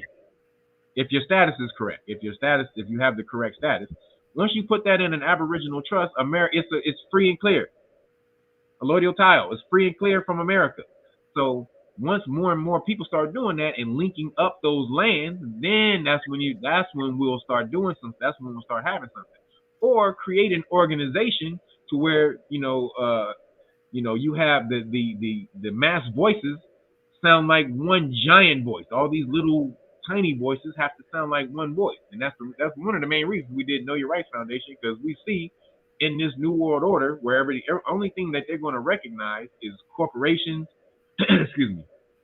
corporations, and I would say governments, but governments are actually corporations. So corporations, foundations, trust, all of these different major entities, that's what's going to be seen. These are the vehicles that they're going to use in the future, in what they call the Great Reset. And so if you're an individual, you're not going to have much power. You have to come together now in order to do anything in this new future.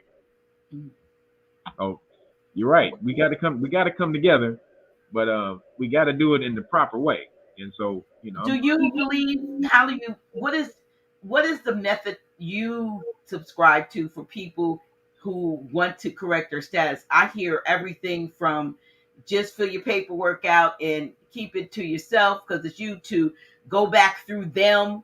And which don't make sense to me that if we're getting away from them, it makes no sense to me that you have to file paperwork with them to go through them. And it's like, if I own you as a slave and you come to me and say, look, I need you to sign off here because I'm getting out. It was well, necessarily like that. Again, everything in the world is contract, right? So contract goes back farther than anything, right? Agreement between two people, that goes back farther than anything. So that's why contracting is one of the top main laws in the Constitution. We will make no laws abridging the obligation of contract, right, or something to that effect. So when you talk about how do I get out of this? Why do I have to go through them? It's because in contracting you have to give notice. There's something called notice that you have to give if you want somebody to understand. So how do I know you don't want to do something if you don't tell me? How am I supposed to know that, right? Notice though is different from permission, from signing off. Yeah. Notice is different from you just telling them. You don't got to sign off. So this is what I'm talking about. This is the way I do stuff. So to give you an example, when the colonies came over here from the British, right? And they did something called what? The Declaration of Independence. What is the Declaration of Independence? That's nothing but notice. That's telling England, we ain't fucking with y'all no more. That's all it is. That's all the Declaration of Independence is. So you have to write something like that and say, hey, we're not messing with y'all no more. We were under contract because you are, all the documents that you have place you under contract, the license, the passport, the birth certificate. Marriage certificate. Right. So all of these different things are contracts. They place you under contract. So with these contracts in effect, then the government assumes that you agree with these contracts. So you have to notice them that I'm not with this anymore. And then once you notice them, and then you give them a certain time to reply to the notice, they acquiesce, or they don't contact you because they can't contact you because they're a corporation. Excuse me. And also they don't want this information getting out. So, but they can't contact you because they're a corporation. Then that's called, that's called tacit consent. So just like when they send you a notice and they say you got 10 days to reply, or boom, this becomes this, the same thing works for them. Once you notice them and then they don't reply, it becomes law. So basically you have to understand who the corporation is. So I'll give you an example. Like a corporation has, any corporation has something called a registered agent. Anybody who has a business, when you set up a corporation or a business, you got to have something called a registered agent. A registered agent is the entity that's legally able to hear, or who's obligated to hear legal correspondence for you. So it's your ear. It's the company ear. So if somebody wants to sue you or send you any legal document or anything like that, they send it to the registered agent first, right? That's the only way a corporation is obligated to hear you. If you come to a corporation in any other way by then going through their registered agent, they don't have to listen to you. That's by law, right? So the same thing works for these government corporations. These government corporations have registered agents. So I'll give you an example. Like the IRS. IRS is a Delaware corporation. It's called the Internal Revenue Tax and Audit Service. That's the real name. So most people try to go and sue them under the Internal Revenue Service. You can't sue anybody unless you have their actual legal name, their legal corporate name. This is why most people fail in the first place when they go against the IRS, because you don't even have their real name, their real corporate name. So in order to go against the Internal Revenue Tax and Audit Service, which is the true entity, you have to go through their registered agent. You have to go through their registered agent. Now, they don't, when you look their corporation up, it says they don't have a registered agent, which is actually against the law, right? You can sue a company if they don't have a registered agent in the state that they made a corporation in. That's against the law. However, when you go and look up other corporations, the IRS has something called Internal Revenue Service Representation. It's a company called Internal Revenue Service Representation. That's the company that's supposed to hear the correspondence for the IRS. Now, that corporation also has a registered agent. And so if you tried to just contact that company saying, that's the company that I'm supposed to talk to get to the IRS, no, they don't have to hear you either. Why? Because that company has a registered agent. It's called Harvard Business Services or something like that. So if you went through Harvard Business Services to serve them, now the corporation can hear you. See, this is why you have to learn the law. If you don't know law and contracts of government, you can never take advantage of the system. Just something simple as that is knowing corporate law and contracting. So how everybody sends paperwork to the State Department and the Department of Justice and all, you ain't got to do none of that. You ain't got to do none of that bull crap. They are a corporation that you can list it, a Delaware corporation that you can look up, which means, and I'll give you why that means so much. There's a Supreme Court case called United States versus Planters Bank of Georgia. Everybody want to look this up. It's called United States versus the Planters Bank of Georgia. In this case, United States was doing business with the Planters Bank, and so in the case, the ruling was any government agency acting as a corporation divests itself of sovereignty in its corporate capacity. That's a Supreme Court case, never been overruled. Any corporation or any government, acting in its corporate capacity divests itself of its sovereignty. So that means the government, it's an actual corporation. It's a Delaware corporation. The United States of America, Inc. It's a Delaware corporation, file number 219-3946. So if you go look that corporation, now you can say, you are a corporation, government. You're not an actual government. That means you lose your sovereignty. So now you have to deal with them as a corporation. But now if you don't know corporate law or contracting, then you out the game. So that's why I say you have to learn the law, because that's the only way that you can deal with these cats. And they flip this stuff so much that if you don't know the language or the system that they're playing in, you're gonna be left to the side. Tell us a bit more about what Know Your Rights Foundation offers in the way of the what you have going on there to help us learn these things. Well, we teach law for free. We teach you the law for free. Like, so, I mean, it's tired of seeing people getting smacked up by the popo out here, tased, and don't tase me, bro, and all this and that. I'm tired of seeing it. Like, popo rolling up on melanated people and shooting before they say put your hands up or anything. I mean, it's ridiculous. But a lot of this stuff happens because we don't know how to stop police from the jump. Like, police just can't walk up to you and say, "Give me your ID." They can't do that unless you committed a crime. Like, all of these different things we don't know. Hey, there you go. Do you have reasonable, articulable suspicion, officer? That's what you're supposed to ask a police officer when they walk up to you and say, "Can I get your ID?" The reason they want your ID is because they're going to run you through the crime system database to see if you got a warrant. That's called soft policing. They don't have to do much. They have quotas. Police officers have quotas of arrests that they have to make so often. So the way they do it is they'll roll around, for most melanated, they'll roll around in the melanated hoods, thinking or assuming that all of us got some type of, we shady in some type of way, and roll up on us and say, "Well, let me get your ID." Because a lot of us have warrants and we don't even know. They issue you warrants without you knowing. So you can have a warrant out there and not know at all, and then they roll up on you and say, "Well, let me see your ID." They run you through the system. They say, "Oh, do you know you have a warrant?" And then boom, they got you. One off the arrest quota. New Jim Crow. Huh? Pretty much. New Jim Crow. Right. So, we teach you the law for free. Right? We're basically, the ultimate goal is for us to start law schools in all the different communities. But right now, we just have one big online law school.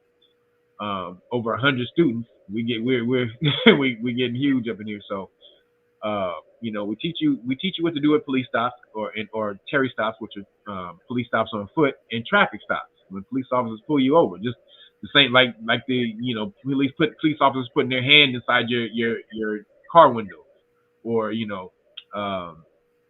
them illegally searching your car, that type of stuff. These are ways that you can stop the police officers. But if you don't know what to tell them to assert your rights, then they're going to violate your rights every single time. I'll give you another example. In California, they just a year ago they just instituted a law where, so there's something called pretextual stops. A pretextual stop is when a police officer is basically profile. It's racial profiling. Just so it's racial profiling. But a police officer can look at you and think that you may have some drugs or guns or something like that in your car. The police officer can follow you as long as you're within their jurisdiction. They can follow you for however long they want. Wait till you do something wrong, like turn without signaling, switch lanes without signaling, run a stop sign or something very small like that.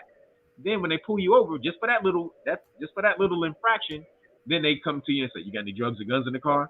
And you say no or something like that. But you say it and you scared, so you say it and your voice shakes or something like that. Then that gives them a little more suspicion to carry on an investigation to see if you got drugs or guns in the car. It escalates. In California, they just said police officers can't do that no more. They just said police officers cannot follow you, or if they do, they have to say what it is on camera, on their body cam. They have to say the reason. So if they pull you over for changing lanes without signaling, if they keep you there to try to find drugs and guns, they have to say that on the camera why they're holding you there.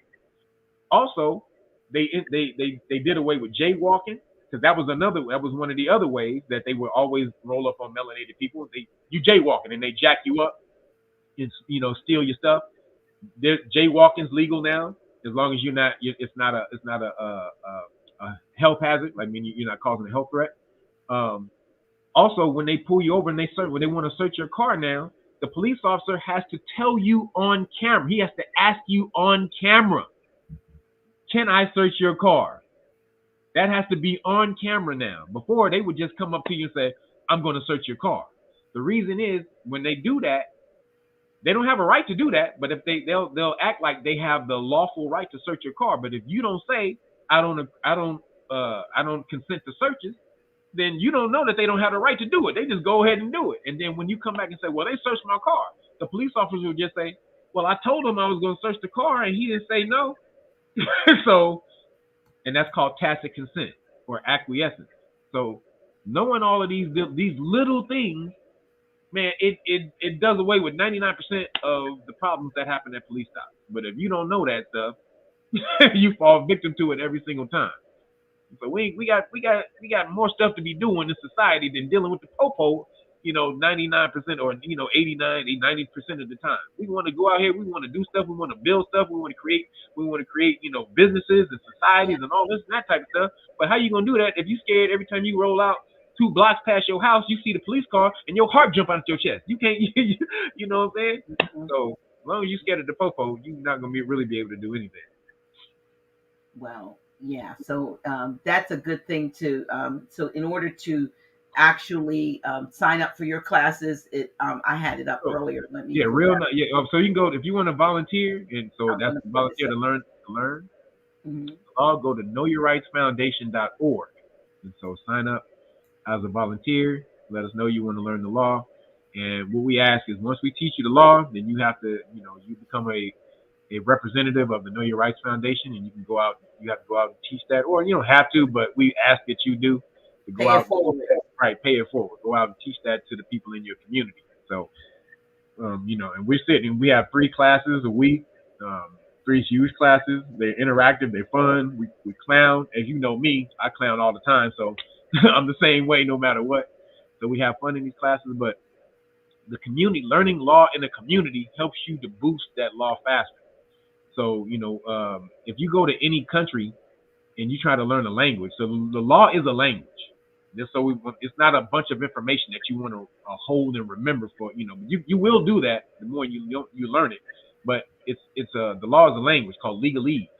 And for you to learn that, you have to immerse yourself in the language. If you go to Italy or Mexico, if you immerse yourself in the language with people talking to you all the time, you're going to pick it up that much faster. So the Know Your Rights Foundation is a law nation. Our language is the law. And so by speaking that with so many people, and linking up with people and studying, you're going to learn the law that much faster, way faster than I learned it. It took me, to learn the law like this. It took me a good 10 years. Y'all going to learn it way faster than I learned it. So, and then also build a community. It's not just you're learning the law, you're building relationships and communities so we can go out and we can actually do things. There are people who are hooking up, business type of stuff and all this type of stuff within. So it just on a small scale, it grows into something greater. Just learning your rights. So that's the main thing we want to do. KnowYourRightsFoundation.org. We got all the law books. You got Know Your Rights Manual. It's the Know Your Rights Manual. It's teaching you everything you want to know about traffic stops. This right here is called the Public Official Bonds Book. If a police officer gets at you, you can sue them, but that takes 2 years. They have something called a public official bond or a police bond, police officer's bond, to make sure that they don't violate your rights or destroy the city. So when they do that, this bond, which is usually for $75,000, you can go after that bond and get the bond within a couple of weeks instead of having to wait 2 years in order to get your payment. So they don't want you to know about this, but this bond, every police officer, every public official has to have a bond unless they're federal, then they have insurance. But there's always a way for you to get back. And so, like we said, we got the flashcards. We got 4 decks of flashcards. we literally got 4 decks. Police stop, flashcards 1 and 2. Law and government flashcards 1 and 2. And we done created everything that we can to teach y'all the law. And then I'll give you that whole police stop law package for free if you go to realnagas.com and order the Great Book of Melanin Research. You get that, and I'm gonna throw in 2 decks. You usually only get 1 deck of cards, but I'll throw in 2 decks of cards, 2 decks of flashcards, if you guys go pick up the Great Book of Melanin Research. So I need you guys to learn the law because honestly, we need a law army. That's our goal is a law army because we've never done that before. We've never sat down to learn the law. The Black Panthers, the Nation of Islam, none of these cats ever sat down and learned the law. What happens when you do that and they can't do anything? They just can't do what they want to do to you in society no more by implementing certain laws and bills and codes and all this stuff. What happens when you are able to master that? What you able to do now? Sky is the limit. And they know that, which is why they try to hide the law from you or discourage you, from learning the law.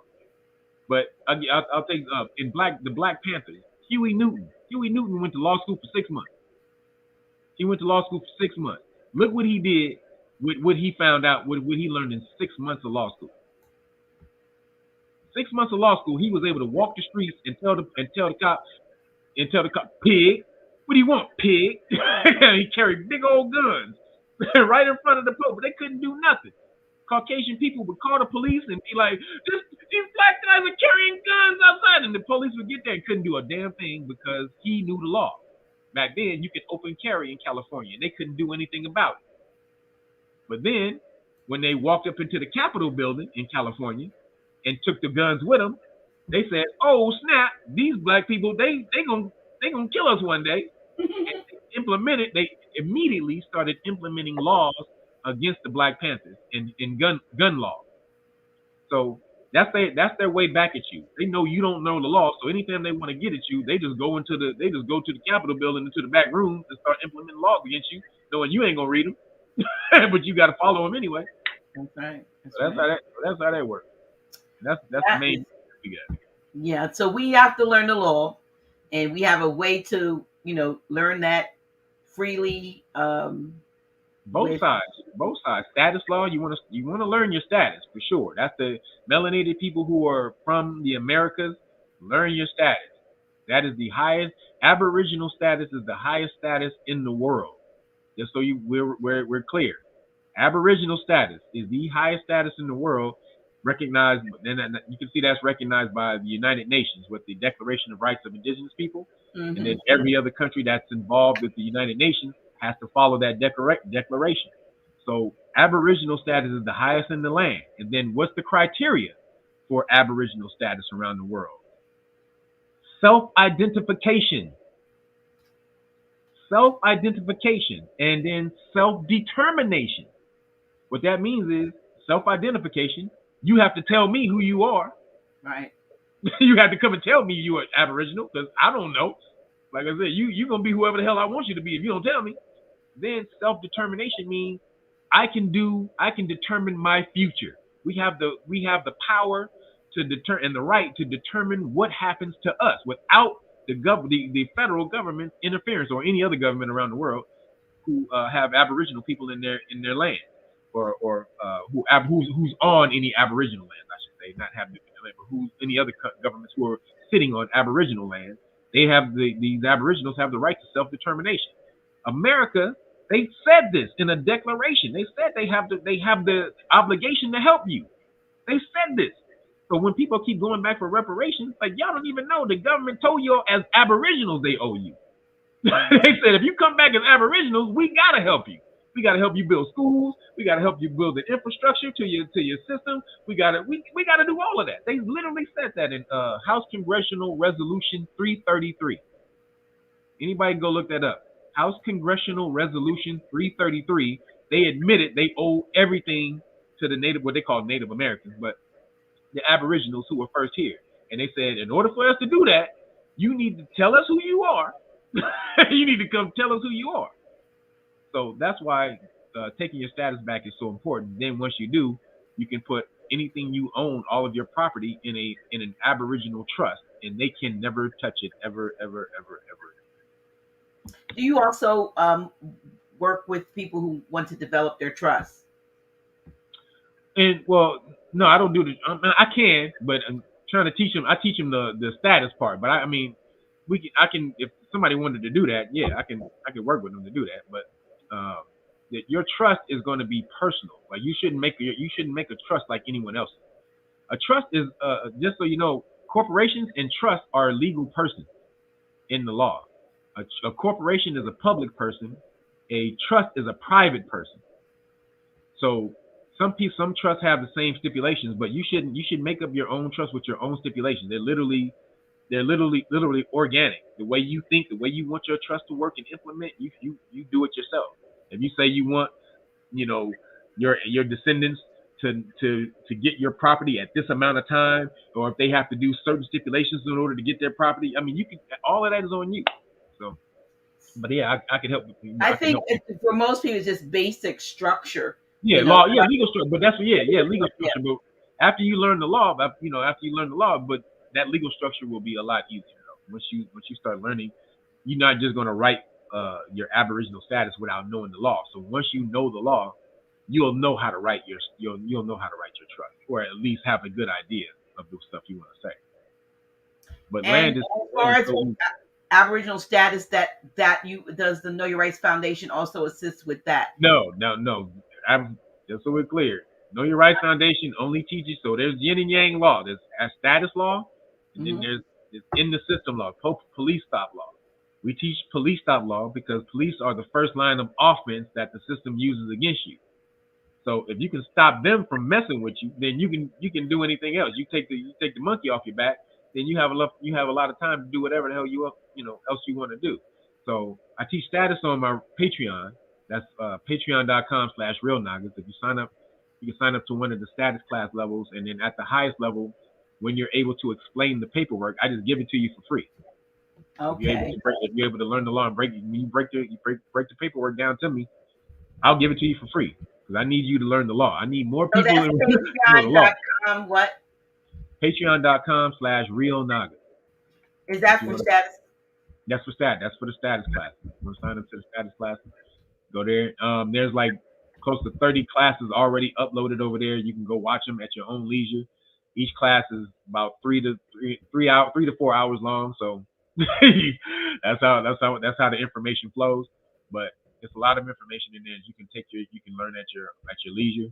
Take your time doing it. But again, once you're able to explain the paperwork, I'll give it to you, so you can do your thing. Is that it? Right there. Did I put that up there right? You're on the Patreon. Yep. Okay. Yep. Thank you. So yeah, this is one of the things. This is the thing though. A lot of people think this is my whole life learning the law.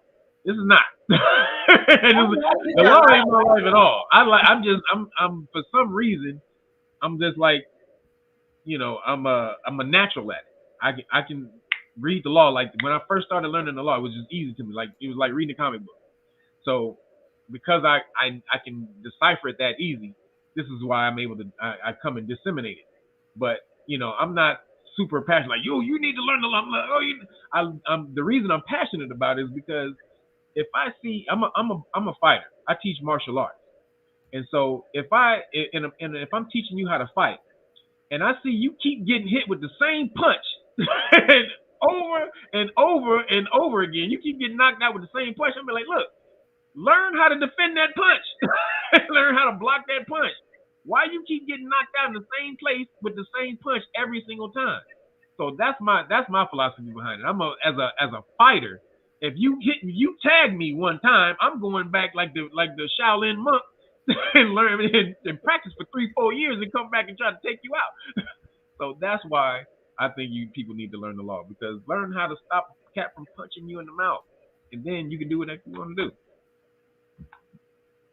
Mm-hmm. But but most people, I understand. I understand. You may think it's a little hard, but it's not. It's not that hard. It's very interesting once you get into it. Reading the law and law cases, it's almost like watching movies, because it's real stuff that happens in real life, and you be like, oh snap, that happened. But I have a question here. Somebody put something here that I don't think you said this. He's asking where you were. Let me put this here. He said, or they said, I don't know whether he or not, said, are you an agent? And the next response was telling us to sign a contract with the status law. You didn't say that. I didn't say that at all. Yeah, you didn't. Are you an agent? I'm telling you how to stop people from punching you in the mouth, and you sitting up here trying to tell them how to keep you punching in the mouth. Are you an agent? Yeah, I'm an agent. A change agent. You're a change agent. Whoever asked that, you need to run for me. I'm an agent. Don't learn the law from me. Okay, I just need you to clarify, because I didn't hear you say that. I said make your own contract and send it to them, telling them you not messing with them. Putting them on notice. Yeah, putting them on notice. I mean, I'll give you. I'll let you know how important notice is. Most of the time, people sue police officers. It gets thrown out of court for something called failure to state a claim upon which relief can be granted. This is a legal thing. Failure to state a claim upon which relief can be granted, which means is you didn't go and file a claim against the police officer first.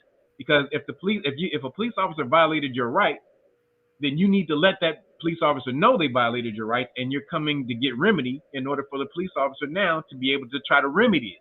They can come to you and say, "Oh, I want to do this, I want to do that," maybe. But if you don't give someone notice in law, then they don't allow for that. You have to give somebody notice. So if you've been a slave of the United States corporation your whole life, then you want to get out. How the heck they gonna know you want to get out if you don't tell them? They're not gonna know. So you have to do your paperwork, send them the paperwork, and tell them, "I'm not messing with you no more, United States of America Inc." And all the rest of the other Delaware corporations that are under you. I'm not messing with y'all no more. Then when they don't respond, because they won't, when they don't respond, then that becomes law. That document you sent them becomes law now. Yeah, you're right. You weren't suggesting that people will go, as some do, go through them, change your social security number to get your new appellation on it, go through, if they say, to the court and change. That's not what you're saying. That's what I was clarifying when I asked you. Basically, what you're saying is notification versus a request for permission. You're not asking permission. You're just saying, "Look, I'm not like you said. I'm not with this anymore. I'm out." And if they have anything to rebut that with, then they have whatever time you put in the notice to respond. If not, it becomes law. Your law. But they can't rebut it, because when you send your paperwork in, you're going to send the severed contract. You're going to send everything that you've taken off. You're going to send all of that. So you would send them birth certificates, marriage licenses, or driver's license, and is all that stuff. Well, you just tell them in the paperwork that you were sending all these contracts. You don't got to send each. I was wondering. I'm just for clarity's sake. Because you tell them in your paperwork that I'm rescinding this, I'm rescinding that, I'm rescinding this, I'm rescinding that. And if they have contracts to prove that you're obligated, then they need to show the contract. Okay. Which, if you've severed the contract, then they don't have a contract to show that you're obligated. Mm-hmm. That's why they can never answer. Right. Yeah, because, and then other people want to know then when they do that, how they would function. Again, we don't have our own government, so it's kind of hard. So when they want to navigate it and all that, but somebody asked me about why they keep reading the VIN number and going back to their straw, because I said, well, that's what's registered, and so you don't have that original. What is that? But this is the thing about the way I do status. So I do it where you have 1 foot in the system and 1 foot out of the system, meaning you sever all your contracts. The corporate government has no obligation over you, but because they have taken over the system, they're the de facto government, and meaning de facto, not real government, but they've implemented themselves like they are the real government and given you no other recourse. Basically, they've implemented every system that you have to use, and so now you're under duress. In contract law, anything that's done under duress is non-obligating, meaning it's null and void from the jump. Nobody can force you to sign a contract. Nobody can force you into a contract. So if you have a driver's license, so once you sever your contract, you can keep your driver's license, your social security. You can keep all of those documents. They don't hold any power over you anymore, because you severed the contract from the jump, from the what they call ab initio, from the beginning. So since you severed the contract, now when you're rolling through these, you keep these documents, because police officers don't know anything about the law. You're going to go try to say, well, I'm sovereign, more L, this and that. They're going to be like, oh, you want them sovereign, and they're going to smack you up. They don't know any law. Police officers don't know any law. So for you to try to argue the law out on the street with the police officer is retarded. They don't know anything. The law is for the court. So if you were to get hemmed up by the police, then you would have a court date. Then you send your paperwork into court, where the court now needs jurisdiction over you to implement anything over you. It's called So they have to have three forms of jurisdiction: jurisdiction over the person, jurisdiction over the venue, meaning place where it happened, jurisdiction over the subject, right? Meaning whatever happened. If they don't have one of those three jurisdictions, they have to have all three in place. If they don't have one, they don't have any. They can't move court. There's law that says court cannot vest itself with jurisdiction. It has to prove. It has to prove it. So once they try to get you in the court. So just say even for a simple traffic ticket, if they pull you over for speeding and you fill out, you give your driver's license or whatever, you sign the ticket, all rights reserved. Make sure you sign everything, all rights reserved. So you sign it, all rights reserved. And so then it's something called a notice to appear. They want you to appear in court. How you would appear in court is under special appearance. A special appearance means I'm only coming to court to challenge the jurisdiction of the court. That's it. That's the only reason I'm here. So once you challenge the jurisdiction of the court, everything stops. The court has to prove jurisdiction now in order for it to move forward one step. So if you severed your contract, all your paperwork, how can they prove jurisdiction? Okay. They can't. Move smarter, not harder, damn it, people. Learn the law. Learn the law, send your paperwork in. Once you move freely out here, if anything were to happen and you needed to go to court, you send your paperwork into court challenging their jurisdiction. And they have to answer that. But they can't because you severed your paperwork. They have no evidence of them having any obligation over you. Zero. That's how that works. Well, it makes sense to me. And we are at the 2-hour mark, a little bit over. And we have talked about a lot of stuff. I urge the viewers. I know you were able to stream it on your channel also, right? Did you get it? I think so. I didn't check. I think you did. I think you did because I saw your people coming on and they were giving you some, I don't have the financial things coming up on mine, so that must be your channel. So, but yeah, so we were able to do that. I just encourage you all to subscribe to the channel, but also we have a website. House of Reawakening Minds has a website, www.houseofreawakeningminds.com is streaming down on the bottom. Please go to our channel and subscribe. We are to our website and subscribe. We are subscribe and join. There's two different things. There you go. Subscribe just as in general. Join means you get in on the private side. It's unfiltered stuff, and so please, it's free. Go to houseofreawakeningminds.com and please join the website. Subscribe to the website. You will be getting notifications. Kevin, thank you. Listen, we're both wearing our t-shirts for our individual. Right. Yeah, he got his Know Your Rights Foundation shirt, and some of y'all know that I can't go off without plugging my own stuff, right? Oh, please do. Yeah, so I know some of the folks are gonna hang up, and click off. No, don't say that. No, y'all tell your people don't go nowhere. I'm watching the numbers. Hey, real Nagas people, y'all better listen to this. So we have a couple of some people do all of their ads in the front, and I wait till the end. And only the ones that wait till the end get it, and the ones at the beginning, because everybody's not on time anyway. So we have a couple of things. We had an awesome event. Yeah, we'll talk about this. We had an awesome event on March 17th, 18th, and 19th, and folks came from all over. And we are going to have another event July 28th through the 30th. Y'all, I'm trying to get Kevin. I'm going to call real Nagas, Kev. I'm trying to get him. Look, we finally put the other thing. I'm trying to get you to come and visit your kinfolk over on this side of the country, so that you can come. Huh? My people's over there on the East Coast. Your peoples are over here on the East Coast, and so we're trying to get him to come. We ask you to save the date. Here's the date right here. I have to do 15 things at the same time to take stuff down.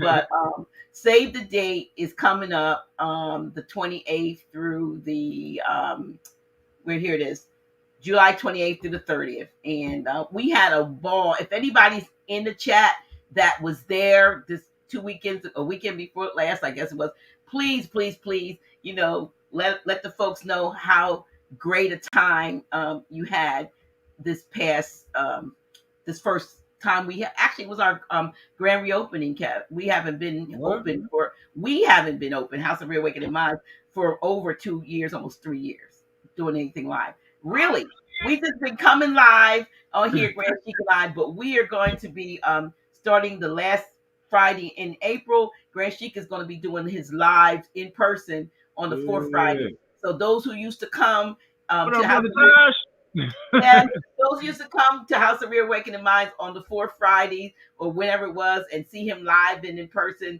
We're going to start that up on once a month, and then he's still going to come on live stream on the first and third Fridays.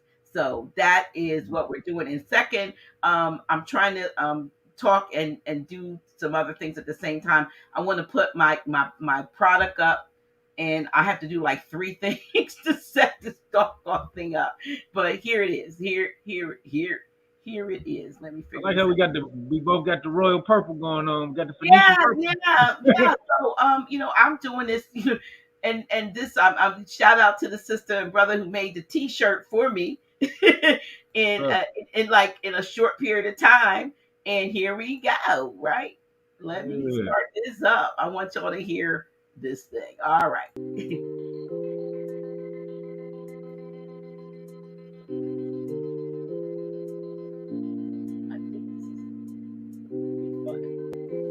It's Dr. G, and I'm so excited to present to you my new hair and skin oil. Dr. G's Hair Cares and Skin Too. Yes, it is a wonderful blend of oils that are beneficial to the skin and the scalp. Yes, it promotes and protects hair growth. It also nourishes and hydrates the skin and the scalp, and is paraben and sulfate free. It has a fragrance that is neutral enough that both women, men, and even children can wear. And it is all natural. So listen, if I were you, I'd get my bottle of today. It's a 4-ounce bottle. We'll ship it out to you. Not sure how long we can keep this in stock. So I would check the link and purchase some today. It's going to be your new favorite go-to oil for the hair and the skin and the scalp. So get some today. Dr. G's Hair Cares and Skin Too. Figure this out, Kev. We'll bring it back to you. So yeah, got my oil out and already getting some reviews. I mean, literally, I don't know if you guys have seen it as my hair is growing all up. Kev, you can put it on your skin. Put it on my. You can put it on your head, but it might make your hair grow, y'all. So I'm gonna get my hair back. I'm gonna get my hair back, Dr. G. You get your hair back. But it's also good for the skin too. That's why I love it. And it's to make it look my hair grow. I mean, my hair is like down like the middle of my back. Like I've got it kind of plaited up. But I've been wearing my oil using it for a couple of months before it actually came out.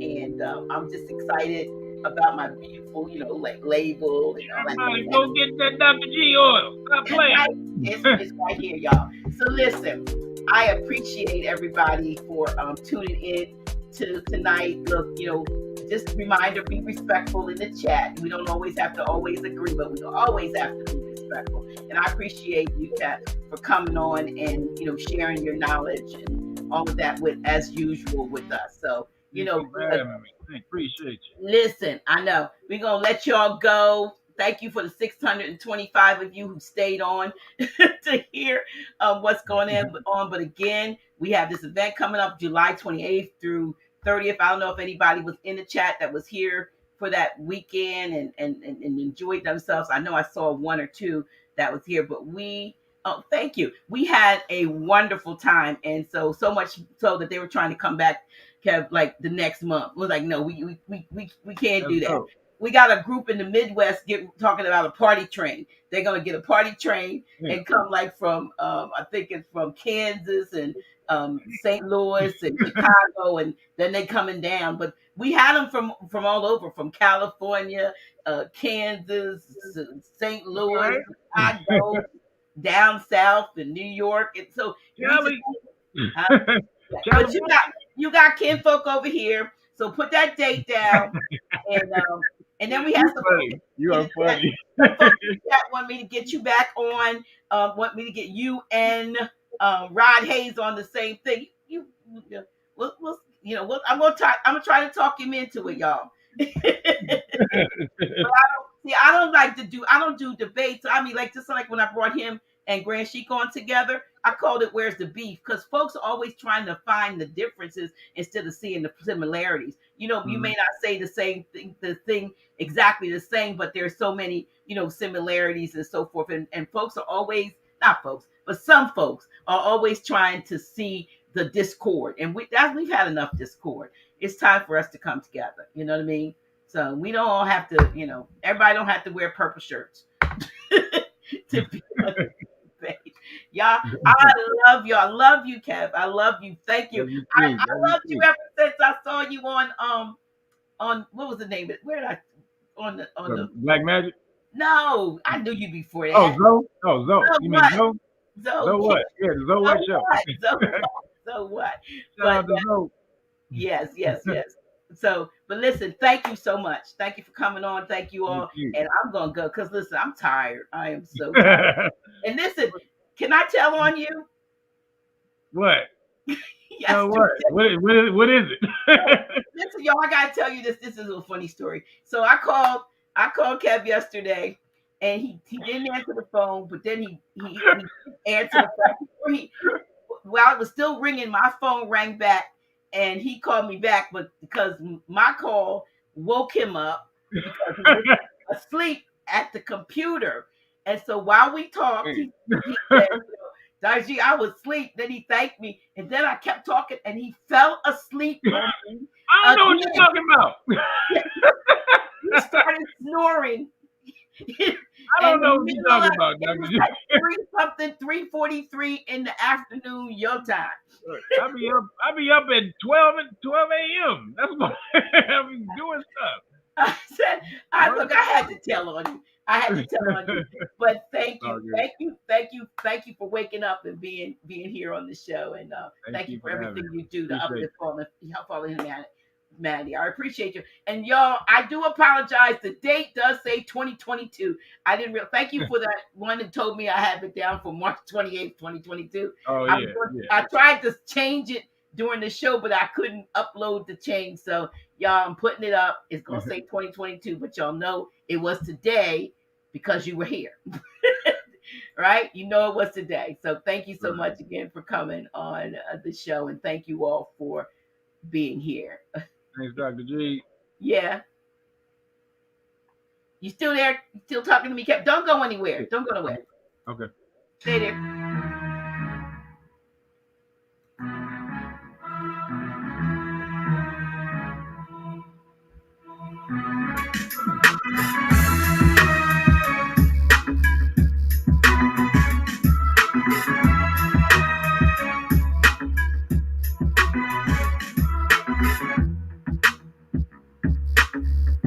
Dr. G.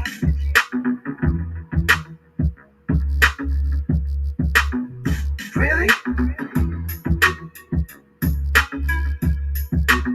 Who's she?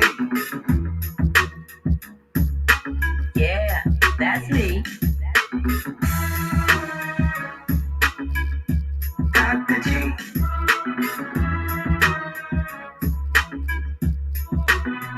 Really? Who's she? Yeah, that's me. Dr. G.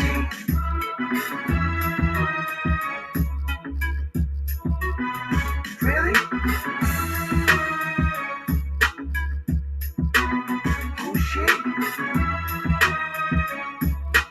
Yeah, that's me. Dr. G.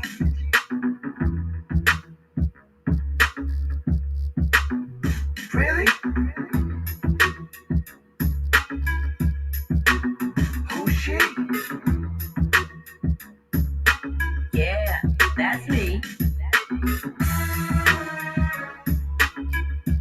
Dr. G.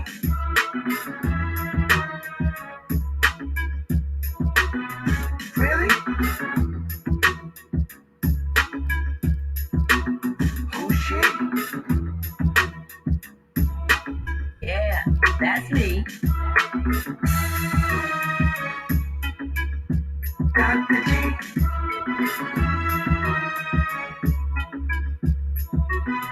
Really?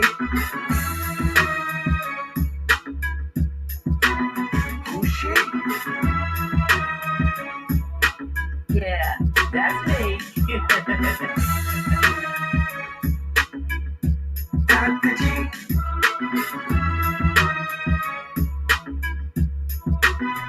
Really? Oh shit. Yeah, that's me.